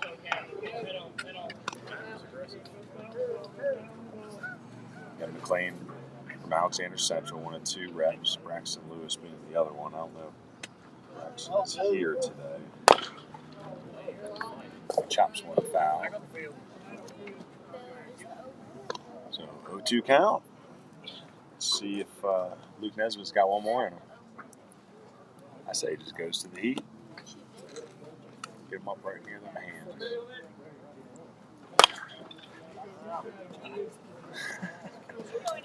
Is that Brady Ray over there guarding himself with a chair? The Cardinal bench is prepared this time. They got shields and buckets and made a little fort over there.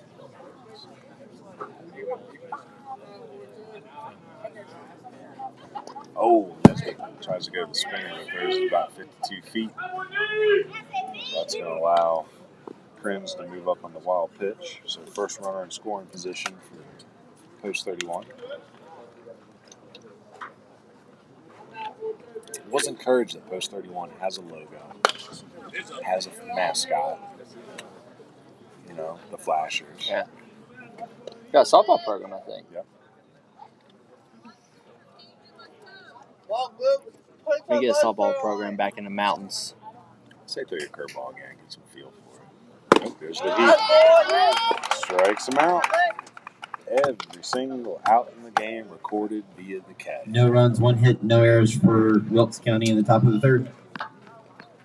Well, we were talking to a couple of the Post 31 players before the game about our next prospect filming, August 16th at Caldwell Community College. Coach Deaton and staff are going to be hosting us. Again, 26, 27 grads, it's time to get on the horse here with your recruiting, especially 26s. 28s, I like to bet the 28s first. So if you're interested in coming out as a rising sophomore, let's talk first because we have plenty of time. I'll give you an example. Henry Tutera, Abram Granning, and Landry Webb were the 28s that came out. They're all vetted. Henry, we know well, being from Christ School. Henry's a stud.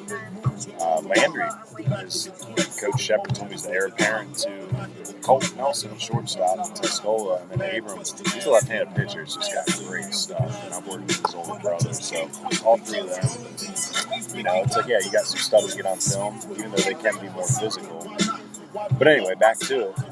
You're going to need recruiting help. My program is set up to give you everything you need to get started in the process. Give guidance. Great recruiting manual that I just sent out to all my players. The 3rd edition, making some revisions based on the current recruiting rules. That some parents tell me that after reading that alone gave them the sureness of mind to just relax and have a plan. Keith Allison, who we coach for the North Henderson tells me I'm a dummy for not just straight up selling it. But point being is we got the information and we have the tools to help you succeed, and we have the connections with college coaches to have genuine connections and try to put you in front of the right people. So consider coming out, give us a call, and you can register at playinsports.com. Again, Playin Sports is a great sponsor for us as well, run by a few gentlemen that came out Leading of off for the post 7, Ryan coaching right fielder staff. number 6, Grant Buchanan. Nelson. They say they originally made that website to help players find camps. College coaches have trouble marketing their camps with that website. I'll show you where everything's popping and happening. So here we are in the bottom of the third. Took a while to get here. Top fly here is gonna, hits one of our bystanders over there. Hopefully they're okay. Oh my. Grant Buchanan batting for Evan Connor. Grant, the only other uncommitted underclassman in the train. Grant, left-handed swinger, good second base outfielder. Fresh off his little injury episode, he got drilled in the leg a couple weeks ago in one of the early games. Showed me the clip. Ooh, glad he's better. He had to wear a boot for a minute. Grant's part of a good young staff that Will Lindsay will be bringing back to the Blue Devils next year. They do lose JoJo Brown. Oh, it's strike three. Quiet strike three call. So strike three looking, you know what that means. Strike three. Painting the corners brought to you by Berlin Painting. Caden Davidson. Now batting number 20, Caden Davidson.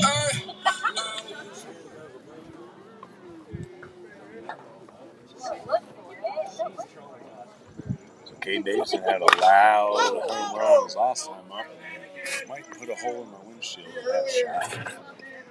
Over by the bathrooms in the football stadium where we're parked.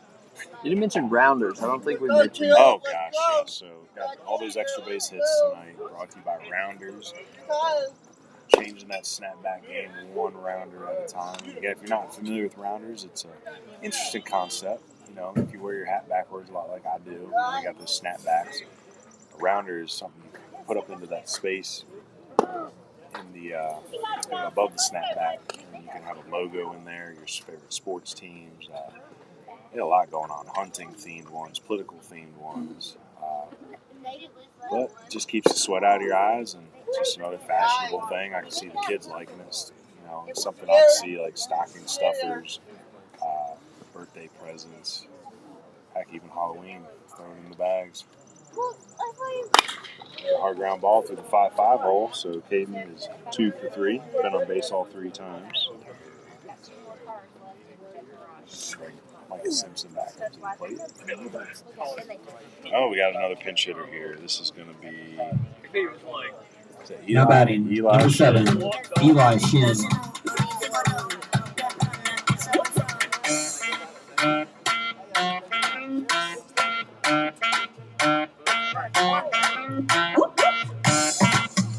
Eli Shin, West Henderson grad, part of the 2023 state championship team. Been down at Cleveland Community College last season. Takes ball high here. You gotta go, Sid.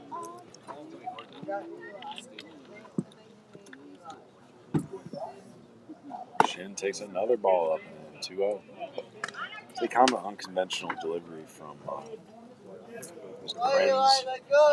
spelled K-R-I-N-Z. 3-0 count. The pickoff attempt. I don't know if Kate Davis can go anywhere until the game. Swing, inside outs 1, foul. Shin 2-1 count.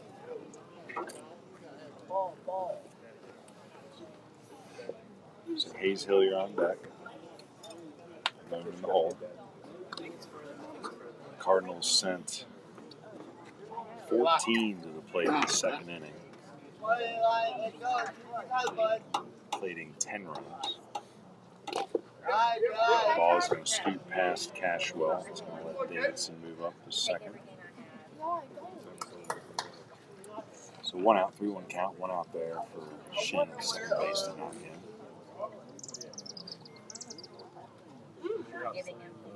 Larry. Way out front. Knocks it off the bricks. Make a play, Will. Will Lindsay down the first base box. Coach Raby, third base.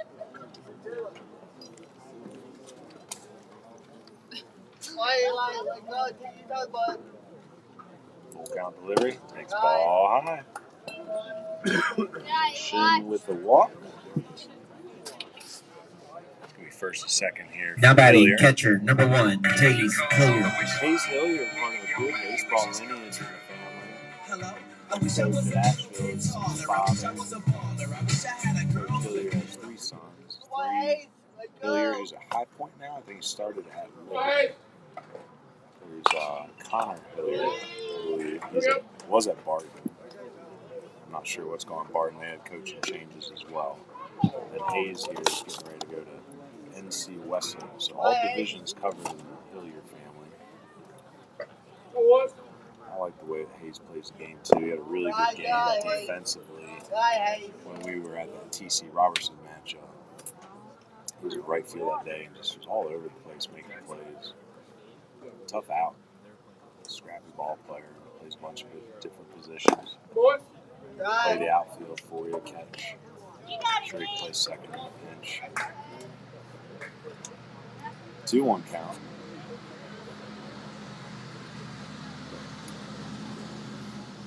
Swing. It's 2-2. Again, happy Father's Day. As well, our baseball coaches out there too. It's hard managing a family and a baseball team. There's a lot of good dads though in those dugouts.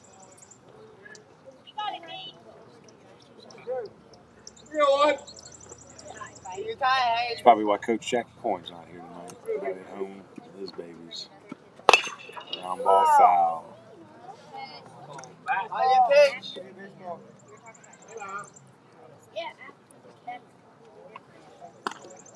Full count.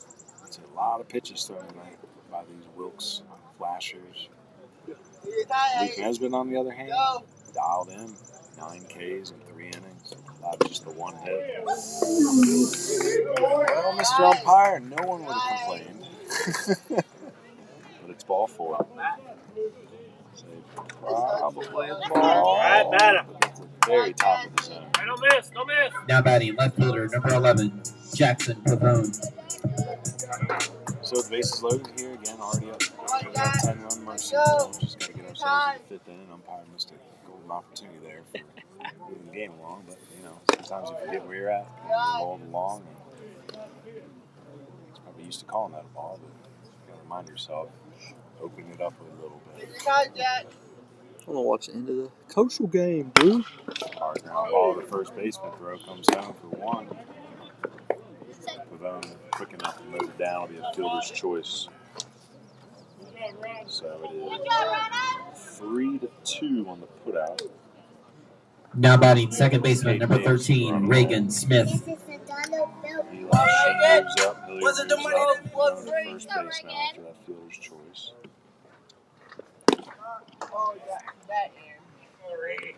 Reagan Smith having a good game. 2 for 2. 2 runs scored and RBI. 2 hard singles. He's really been enjoying his time up there at Milligan. Coach Davis has said really good things about him. Head coach Skylar Barnett, part of that Appalachian Athletic Conference. Good NAIA baseball down through the mountains. Strike 3. Reagan goes down swinging. No runs, 1 hit, no errors for post 70 in the bottom of the 3rd. After 3 complete, the score is Asheville 12, Wilkes 0. That was a scoreless inning. How about it? Anyway. I want to thank our one of our longtime sponsors, Kenwood Bats. They're located in Haywood County. They're serving baseball and softball players across the nation. Get your game badge, trainers, tees, tutorials, and more, all available for purchase at camwoodbats.com. As part of our partnership with Camwood, make sure to use the coupon code BBUWNC for a 10% discount on all purchases through their website. Big thank you to Camwood for supporting Baseball University and all endeavors. Camwood, owned by former 12-year professional Wes Helms. I saw him on a podcast the other day, Doug Minkavich. You remember him? He's first baseman for the Twins back in the day. Was it Dugout or something? They were on there discussing all things baseball. A lot of hitting. Luke Nesbitt's back out for another inning. Chilling this inner Grant Holmes, I guess. I was going to say there's a deep pitching staff here for the Cardinals. If you know the roster pretty well, a lot of these guys have thrown innings in high school. Jordan Brown threw in high school. I don't know if he ends up throwing for the Cardinals. Evan never pitched in high school. Caden's not a pitcher. Hayes not a pitcher. Aaron Smith Martin. Leading off for post 31, number 27, Caden Oliver. Colt, we've seen him throw. Luke, obviously, Brady Nix. Jackson Pavone's a good arm. Vegan Randall, Brady Ray. Eli's not a pitcher. Micah Reagan's not a pitcher. Aiden Sumner. Tay is an arm. I think Coach mentioned he's going to try to get Tay back in the mix. Carson pitched in high school. He's probably not going to pitch for this team. Pitching depth is always the key.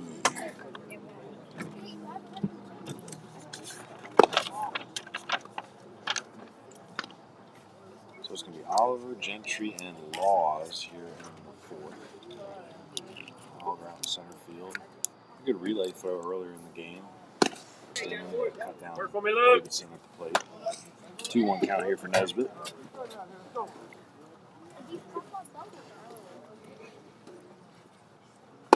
Takes high, 3-1. Well, we'll be getting into the fourth inning here in the middle of the fourth soon. Talk about those Chad McMahon insurance runs. Not that the Cardinals need many more of them. All four second base runner in the game for the Flashers. Now batting number 50, Hayden Gentry. Here's Hayden Gentry. Again, Hayden started this game on the bump, struggled with control a bit. He's pitched some big innings for Wes Wilkes in the last season. And he's one of the middle of the order hitters over the fence power. Hayden's looking to play in college. A lot of 26s on this roster. It'll be interesting to follow them throughout the summer here. Swing the drive. That ball is deep. That ball is back. Pavone at the wall. Leaps and makes the catch. Excellent play. I don't think Hayden Gentry knows that he caught it. Now batting number 26, Ryan Laws. So is that ball caught or is that off the fence? Okay. So what am I missing here? Now the ball is caught. They're attempting to tag, appealing the tag. Oh, okay. I'm a dummy. Well, my eyes played a trick on me there. Forgot that Oliver was on first, so Gentry gave that ball an absolute ride. We can't let that catch go without mentioning BH Granny Landscapes. Oh my gosh, they put the gloves on for that one. So that BH Granny glove work brought to you by Jackson Pavone out there in left field, scaling the wall, making every play look easy, just like BH Granny makes every project look easy. So a heck of a shot by Gentry all the way to the fence. Jackson Pavone makes the play of the game out there, leaping on the fence. That's what happens when you have a bunch of center fielders in your outfield. Yeah. So Laws up now.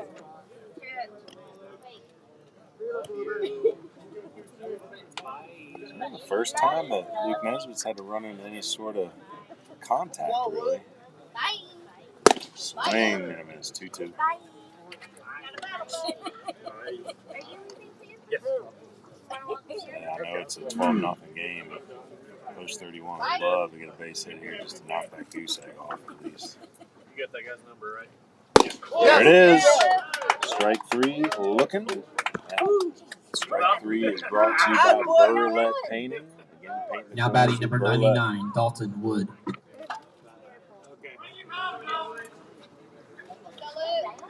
No, we went together. Oh. No matter what. I don't know who that was. So 2 outs. Dalton Wood up. Ball scoots past Hayes Hillier. Oliver to move up. So first base runner to reach third base for Wilkes today. With 2 outs. Dalton Wood trying to get a base hit with runners in scoring position and crack that goose egg. Nesbitt's going to go for the windup. Takes a strike on the outside corner, 1-1.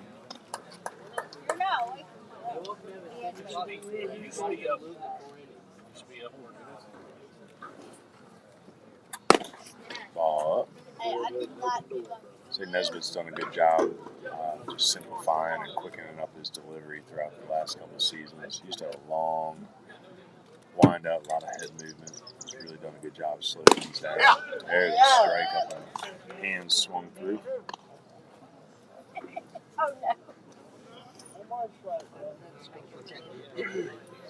Any other famous 99s out there in baseball?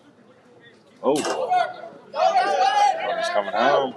Oh, and it does break up the goose egg. So wild pitch allows Oliver to score the first run of the game for Wilkes. 12-1. I just need 11 more. Stranger things can happen. Probability is like they have the win probability that pops up sometimes. Like it is not looking good. But strike 3 on the corners. Well, burlap paint all over this broadcast today with Luke Nesbitt just pretty much tying Wilkes in knots.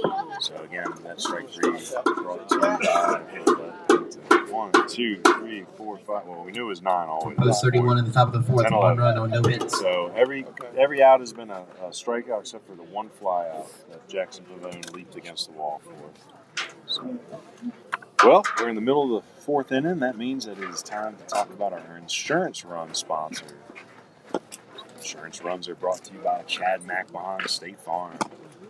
Here to help life go right. And right now, things are going really well for Post 70. So every run that's scored by the home team after this announcement is a Chad McMahon insurance run. In-game chat. How you doing over there? Yeah, it's going to be giving away these. So everything's got a purpose. Even games like this, you got to be locked in. Always there to work on something. It's a big week coming up, so we can't afford to be getting into bad habits. Well, I was going to say Luke Nesbitt's dialed in.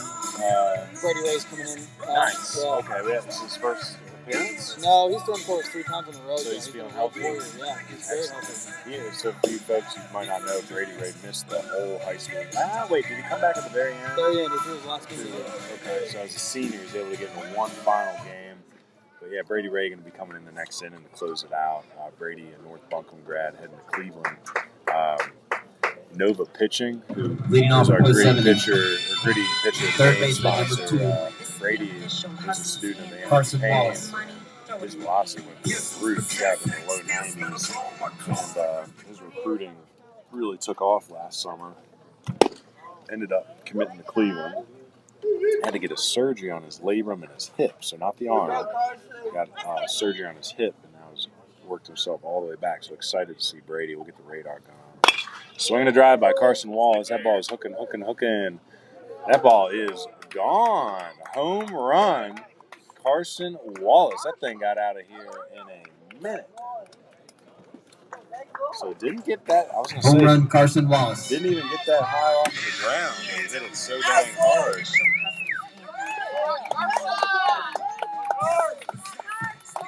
So it was a pinch hit home run. Or not a pinch hit. He was already entered for Tay Trantham, but it was his first at bat of the game. Now batting, center fielder, number 4, Jordan Brown.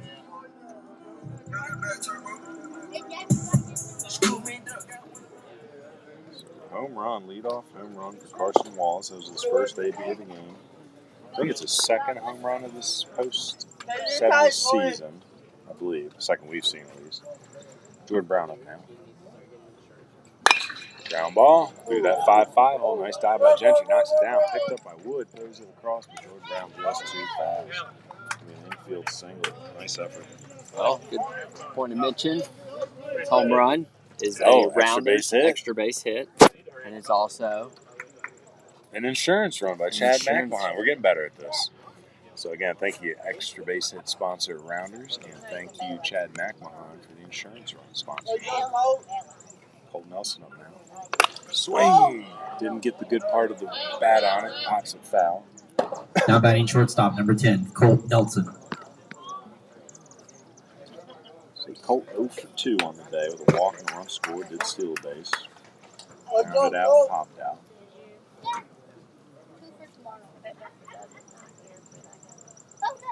Ball up. If I bring it to my next one, hey, Dr. Doug, you have it in the Say, I think post 31, it's just a matter of reps, playing more ball, playing competitive ball. So this game got fast for them today.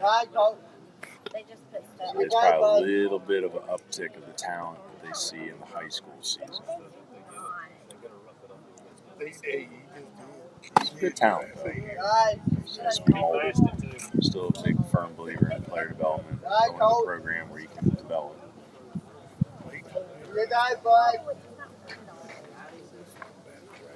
Swing, another big swing, pop foul. So full count now to Nelson. Colt heading to wing it. Look at Coach Gregory next season. What, Colt? How you guys, bud? How you pitch? Let's go. Full count, do it again. Ball 4. So Brown moves up. 2 on now for Grant Buchanan. Grant struck out his first time on pinch hitting for Evan. Now batting right fielder, number 6. Connor with another good game. Typical Evan Connor game is 1 for 1 with a walk, triple, and RBI.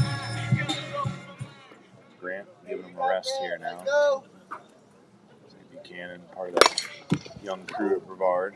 Ground ball. Oh, it's off the second baseman. Throws it wide. So it's going to be an E4, and these bases are loaded.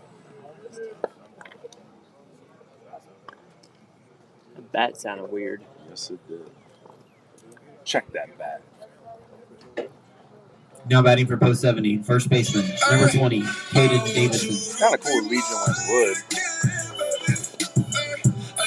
I'm a big fan of the wood bats. Caden Davidson now up with the bases loaded. Ground ball, foul, and maybe y'all should get back in that dugout again, boys.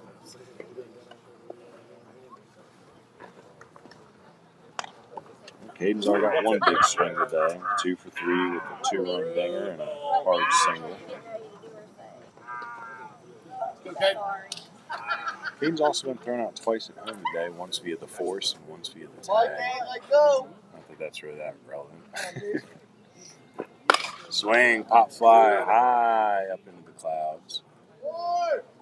In his tag.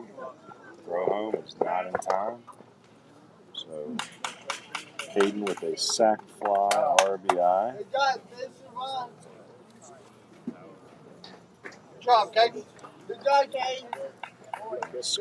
Now batting, designated hitter, number 7, Eli Another Shin. insurance run, Chad McMahon insurance run. Making life go right, and things can't get much better for the post 70 Cardinals right now. Eli Shin up second time, walked his first time.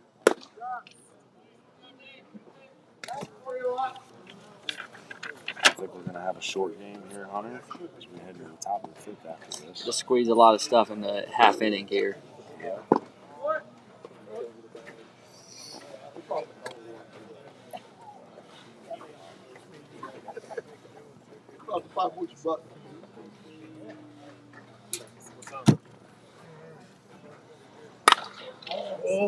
Eli Shin lifts one. He's going to send Oliver back at the warning track, makes the catch. Throws in coming to third, not quite in time, just in under the tag is Nelson.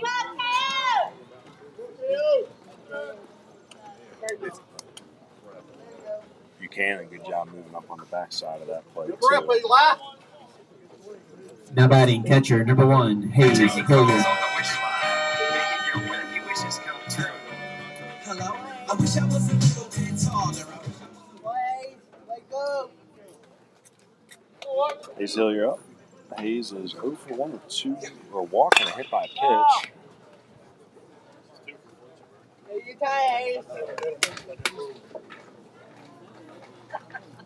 Let's go, boys. Let's go.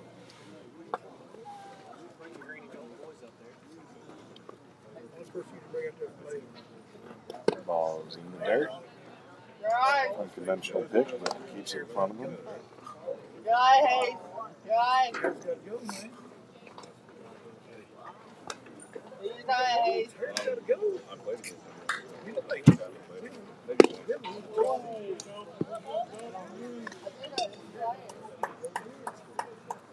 Yeah, that is. 1-2 delivery. Ball is low. 2-2 count. Let's go, Hayes.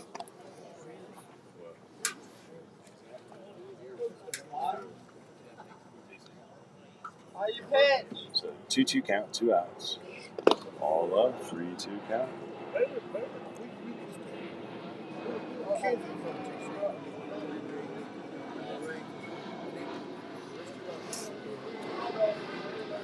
So full count. A lot of scoring in that second inning. That was the main difference. Ball 4. Hilly's going to head on down. This is third free pass of the game. 2 walks and 1 pitch. Now batting left fielder number 11, Jackson Pavone. Go, Jack. Jackson Pavone up for a 4th time. Jackson is 1 for 2 with 2 runs. An amazing catch and lift. Yes. Let's go, Jack. Cut. There's a strike on the outside Hey, unleash corner. one right here. Go, Jack. You go, bud. Ball low. Again, I think our next game is Wednesday, we said, at Rutherford. It'd be good to get down to 423 again, see Coach Sneven. Where they play that at? Great question. It might be Yeah, well. fly ball to center field. It's going to hang up there for Oliver, and that'll be the 3rd out of the game. Or 3rd out of the inning, sorry. So, For post 70 in the bottom of the 4th, 2 runs on 2 hits, 1 error. 2 in. After 4 complete, post 70, 14, Well, post 31, let's talk 1. about our hero of the game sponsor real quick. Or excuse me, our hero of the game, sponsored by Owen Joseph. Again, Owen All right, Joseph, everyone, get out your Baseball 50-50 University. tickets. Winner will Want to take home celebrate a local veteran every $37. broadcast we do this season. So please reach out to us at ryan@baseballu.org or call us at 828-458-1794 if you want to nominate a local veteran, living or past, Big thanks for to our Zach Owen Norton for picking out Joseph the winning hero ticket. of the game. Winning ticket number is This week's hero is 980-10-14. James Stamey, who's part of Post 70 here in Asheville. James was an Army vet. He was a flight engineer on Chinook helicopters with over 3,000 hours of service. He served in both Vietnam and Korea. Earned 2 Purple Hearts, 3 Bronze Stars, and, fun fact, played in the 1961 Little League World Series as a member of the German team, as his father was stationed over there on the bases, so played in Germany for Germany's team. Now lives in Asheville. Has always been a devoted father and husband. But again, we wanted to celebrate James. Thank you for your service. And didn't we get his ranking too? I emailed that to you. He was Something. it was an E5. E5 E5 Bug Sergeant. There we go. Okay. Again, all those times on the helicopters. We saw a bunch of Chinooks after the hurricane too. So coming in delivering supplies. It's gonna be great. Who's that? Number 2. Is that Brady? Is that Carson? That was Carson Wallace coming in the pitch. Okay. I thought they said Brady Ray was going to be our guy, but hopefully Brady's all right.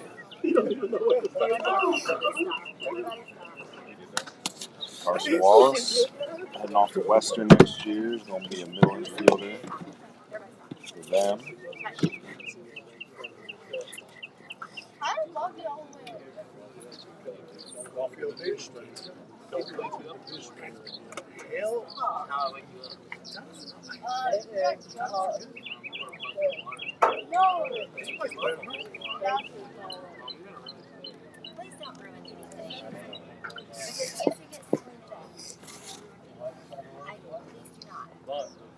Guess who gets a break? Leading off, number 10, Braden Vickers Sampson.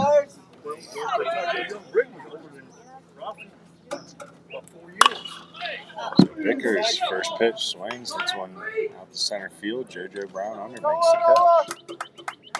Now pitching for Asheville Post 70, number 2, Carson Wallace.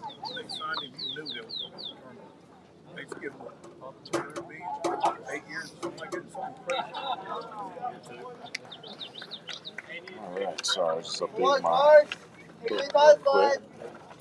Got some good veterans nominated. I like doing that. I appreciate Owen Joseph sponsoring that segment for us. Again, if you're listening, you know a veteran, like hit us up, put it in the chat even. You know, we just couldn't get a picture of James tonight, but he's here watching the game.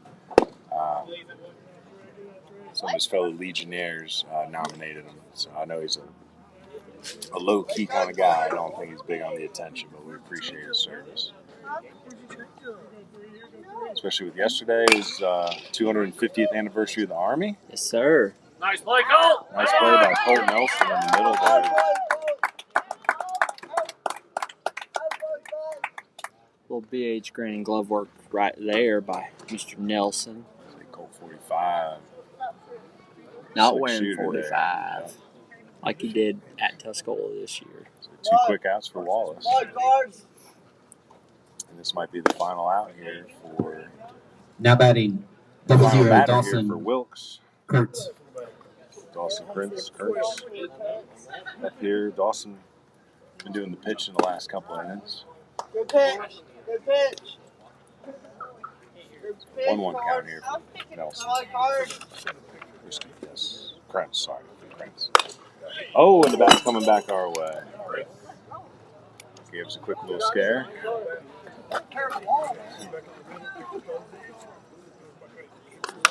And need a little pine tar after that.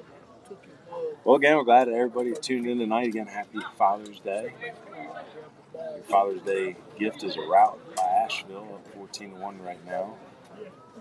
And with games next week, Wednesday at Rutherford, Friday doubleheader at Hickory, and Saturday at Cherryville. So on the road a good bit. His face took the glove off his hand.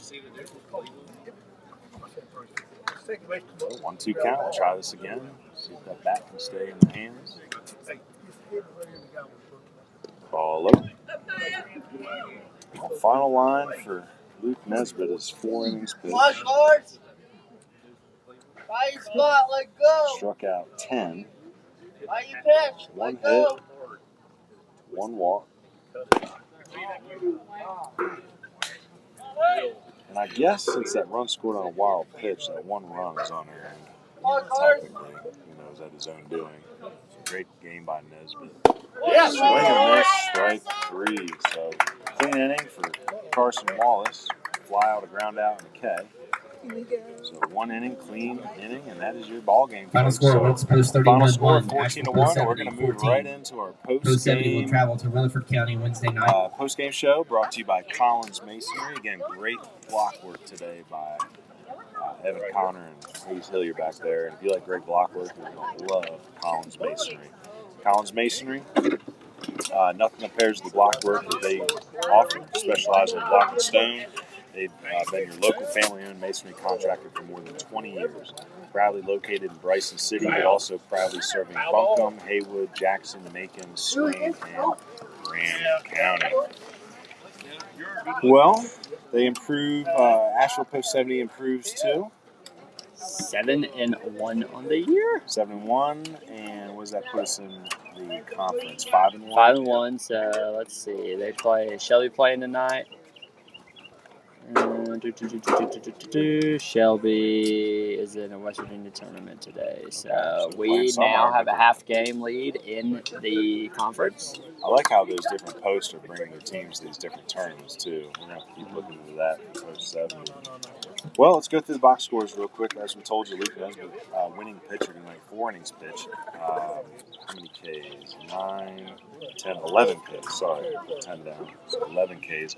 He is our gritty pitcher of the game. So again, thank you to Anthony Payne and Nova Pitching Performance. The pitching performance you saw delivered by Luke Nesbitt, spot on. Again, 11 Ks, 4 innings, 1 hit, 1 walk, 1 run, unearned. So again, thank you to Anthony Payne and their pitching performance.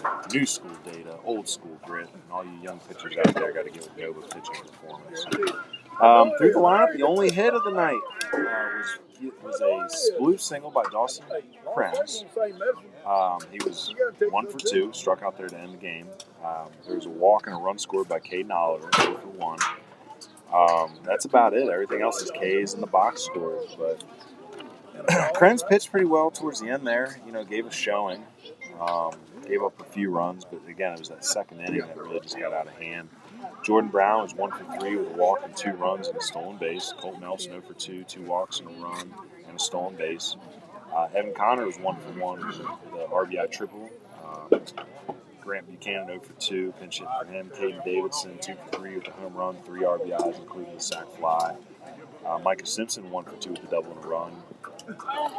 Eli Shin 0 for 1 with a walk, pinch hit for him. Hayes Hillier 0 for 1 with 2 walks, hit by pitch and a run. Jackson Pavone 1 for 3 with a walk and 2 runs. Reagan Smith 2 for 3 with 2 runs and an RBI. Tay Trantham 1 for 2 with a double and a run. And Carson Wallace 1 for 1, pinch hit home run, but also pinch running earlier in the game, had a stolen base. 3 total runs scored for Wallace, and he closes it out. 1 inning pitch, 1 K, no hits, no walks. Poppy's Popcorn Player of the Game is going to be Luke Nesbitt. So again, thank you to Poppy's Handcrafted Popcorn, delicious. Get your hands on some today. Luke Nesbitt, great pitcher performance, your winning pitcher, is going to be our Poppy's Handcrafted Player of the Game. So thank you, Poppy. Poppy Handcrafted Popcorn, real people, real flavors, real love. Well, we'll pause here for a second. Again, we thank Wilkes Post 31 for making the long trip. I think that's it for the series this year. Asheville takes both. I think Asheville opened up against Wilkes this year. We'll get with Luke Nesbitt here in a minute. Anybody else we should pull aside?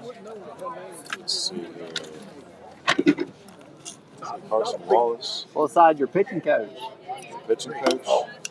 Good point. Well, we'll get with you in a second for some interviews, so stick with us. We'll be back.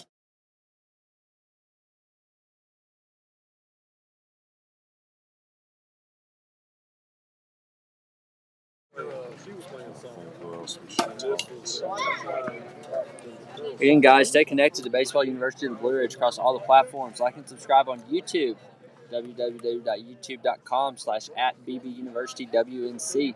Like us on Facebook at Baseball University of the Blue Ridge. Follow us on X, formerly known as Twitter, and Instagram at @bbuniversitywNC. And check out the website, www.baseballu.org. As well as our Patreon. Want to help support Baseball University of the Blue Ridge? Visit our Patreon at patreon.com/bbuniversitywNC.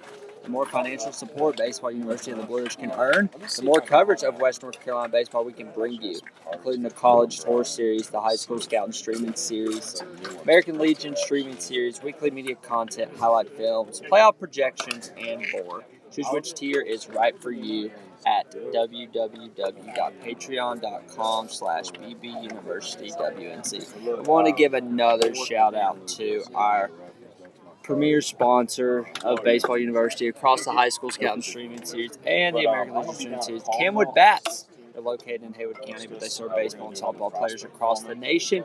Get your game bats, trainers, tees, tutorials, and more, all available for purchase at www.camwoodbats.com. As part of our partnership, make sure to use that coupon code BBUWNC for a 10% discount on all purchases through their website. Appreciate Camwood for being a sponsor all year long of Baseball University of the Blue Ridge. Want to throw on some Balsam Range for you guys as we get ready for our post-game interview. Stay tuned. Don't go away. We'll be right back.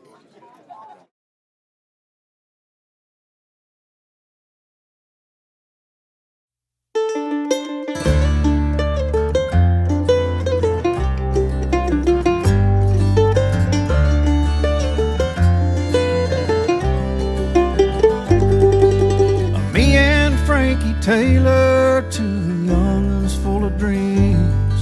Pacific steamer headed south on the path of the New Orleans. 18 years behind us with a lifetime still ahead. On a back stretch of the river, getting good at cheating death.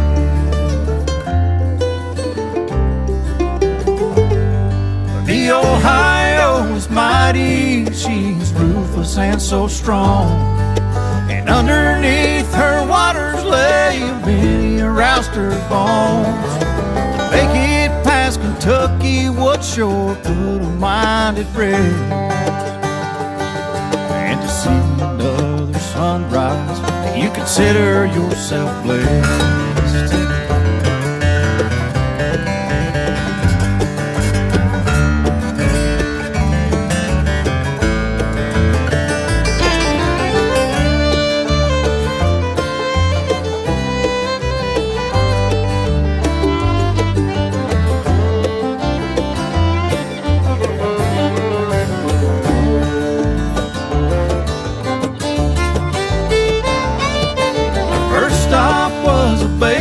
Mine to drop a load of beans. I traded for a ton of coal to feed our steam machine. The stage is up and loaded down, we're headed out again. I never thought it'd be the last time we'd ever see dry land.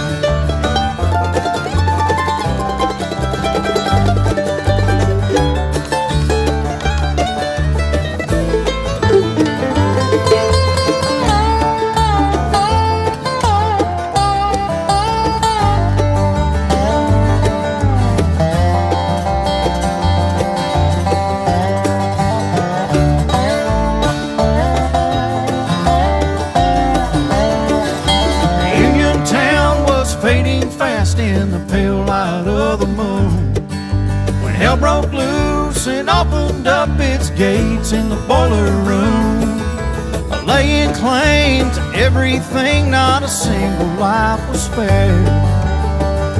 I heard Frankie Taylor cry as he drew his last breath there.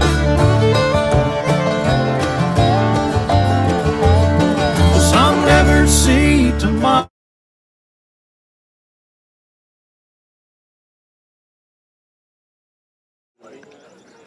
Hi. We're going to talk to Carson first. He's not our top Yeah, he does all the things. I don't deal with any of that stuff. If you want to wait around a little bit, it'll be done in like 5 minutes.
He sure did.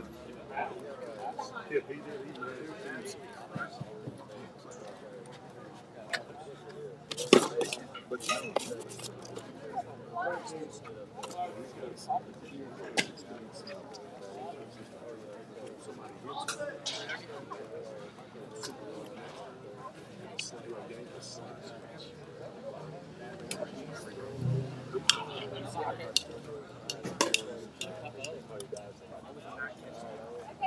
where's Luke?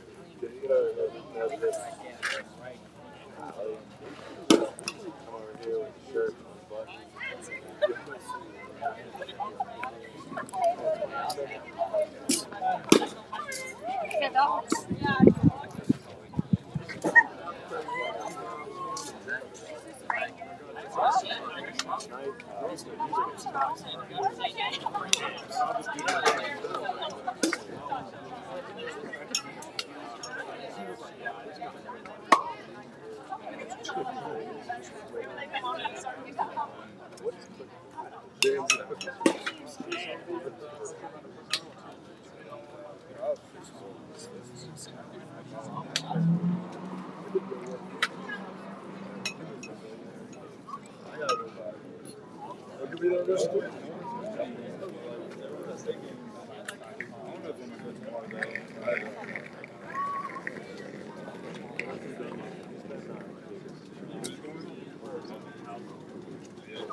It starts tomorrow.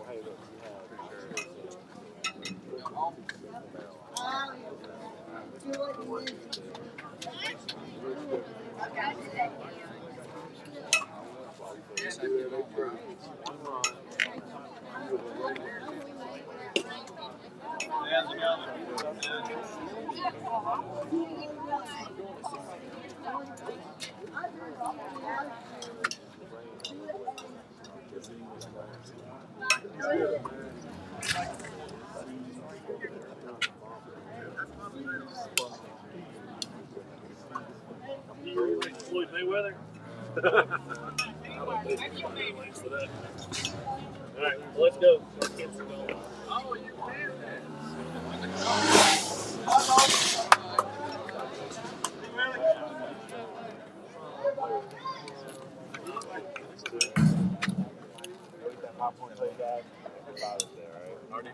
All right, they'll do it again. Coach Decker, young Decker.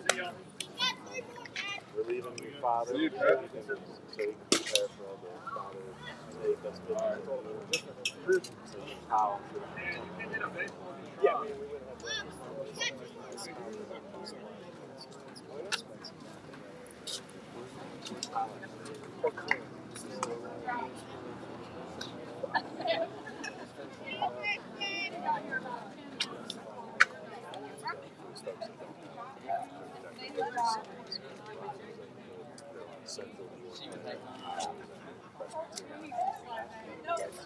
Last game of the season. all right, so Russell, I don't know if you saw Alright, bye y'all. Thanks all for coming. Bye guys. I love it. Bye y'all. Not for Tuesday.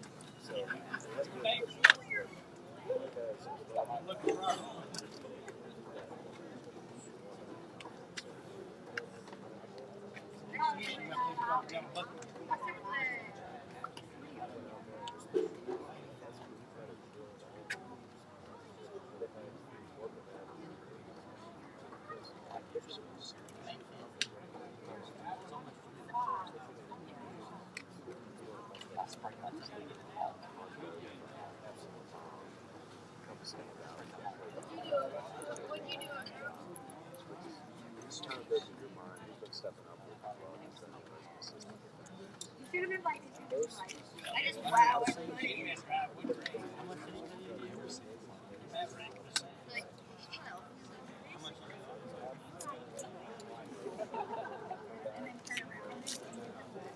I just, I bet.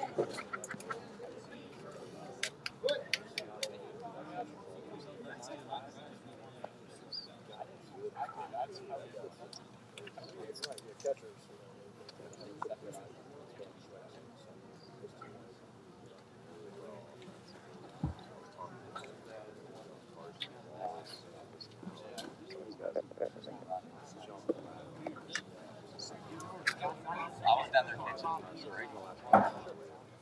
a good prop, but such a habit for shortstop. Players understand that.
asked yet, but I was going to say who's on the mound for that one. So we got time. Yeah. We'll figure that one out pretty soon.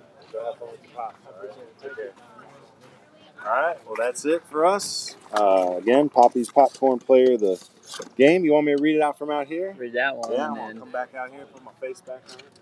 So again, I want to say thank you to all our sponsors. That's it for this evening's edition of the American Legion Streaming Series. Thanks to the Brim Refill Store, Owen Joseph, Collins Masonry, Ion Outdoors, BH Manor Landscapes, Rounders Hat Company, Builder's First Source Brevard, Burlette Painting, Poppy's Handcrafted Popcorn, Jackson Medical Associates, Nova Pitching Procurements, Shin Building Company, Carolina Pack and Go, State Farm Chad McMahon, and Bats. Man, that's a lot of sponsors. It doesn't happen without them. So we'll catch you on Wednesday when we're at Rutherford Post 423. Baseball University, thanks you for tuning into the American Legion streaming series presented by To the Brim Refill Store from Mills River on the campus of West Henderson High School. This has been coverage of Area 4 North Carolina American Legion Baseball, where Asheville Post 70 defeats Wilkes County Post 31 14-1. For Ryan Cook, I'm Hunter Street saying good night.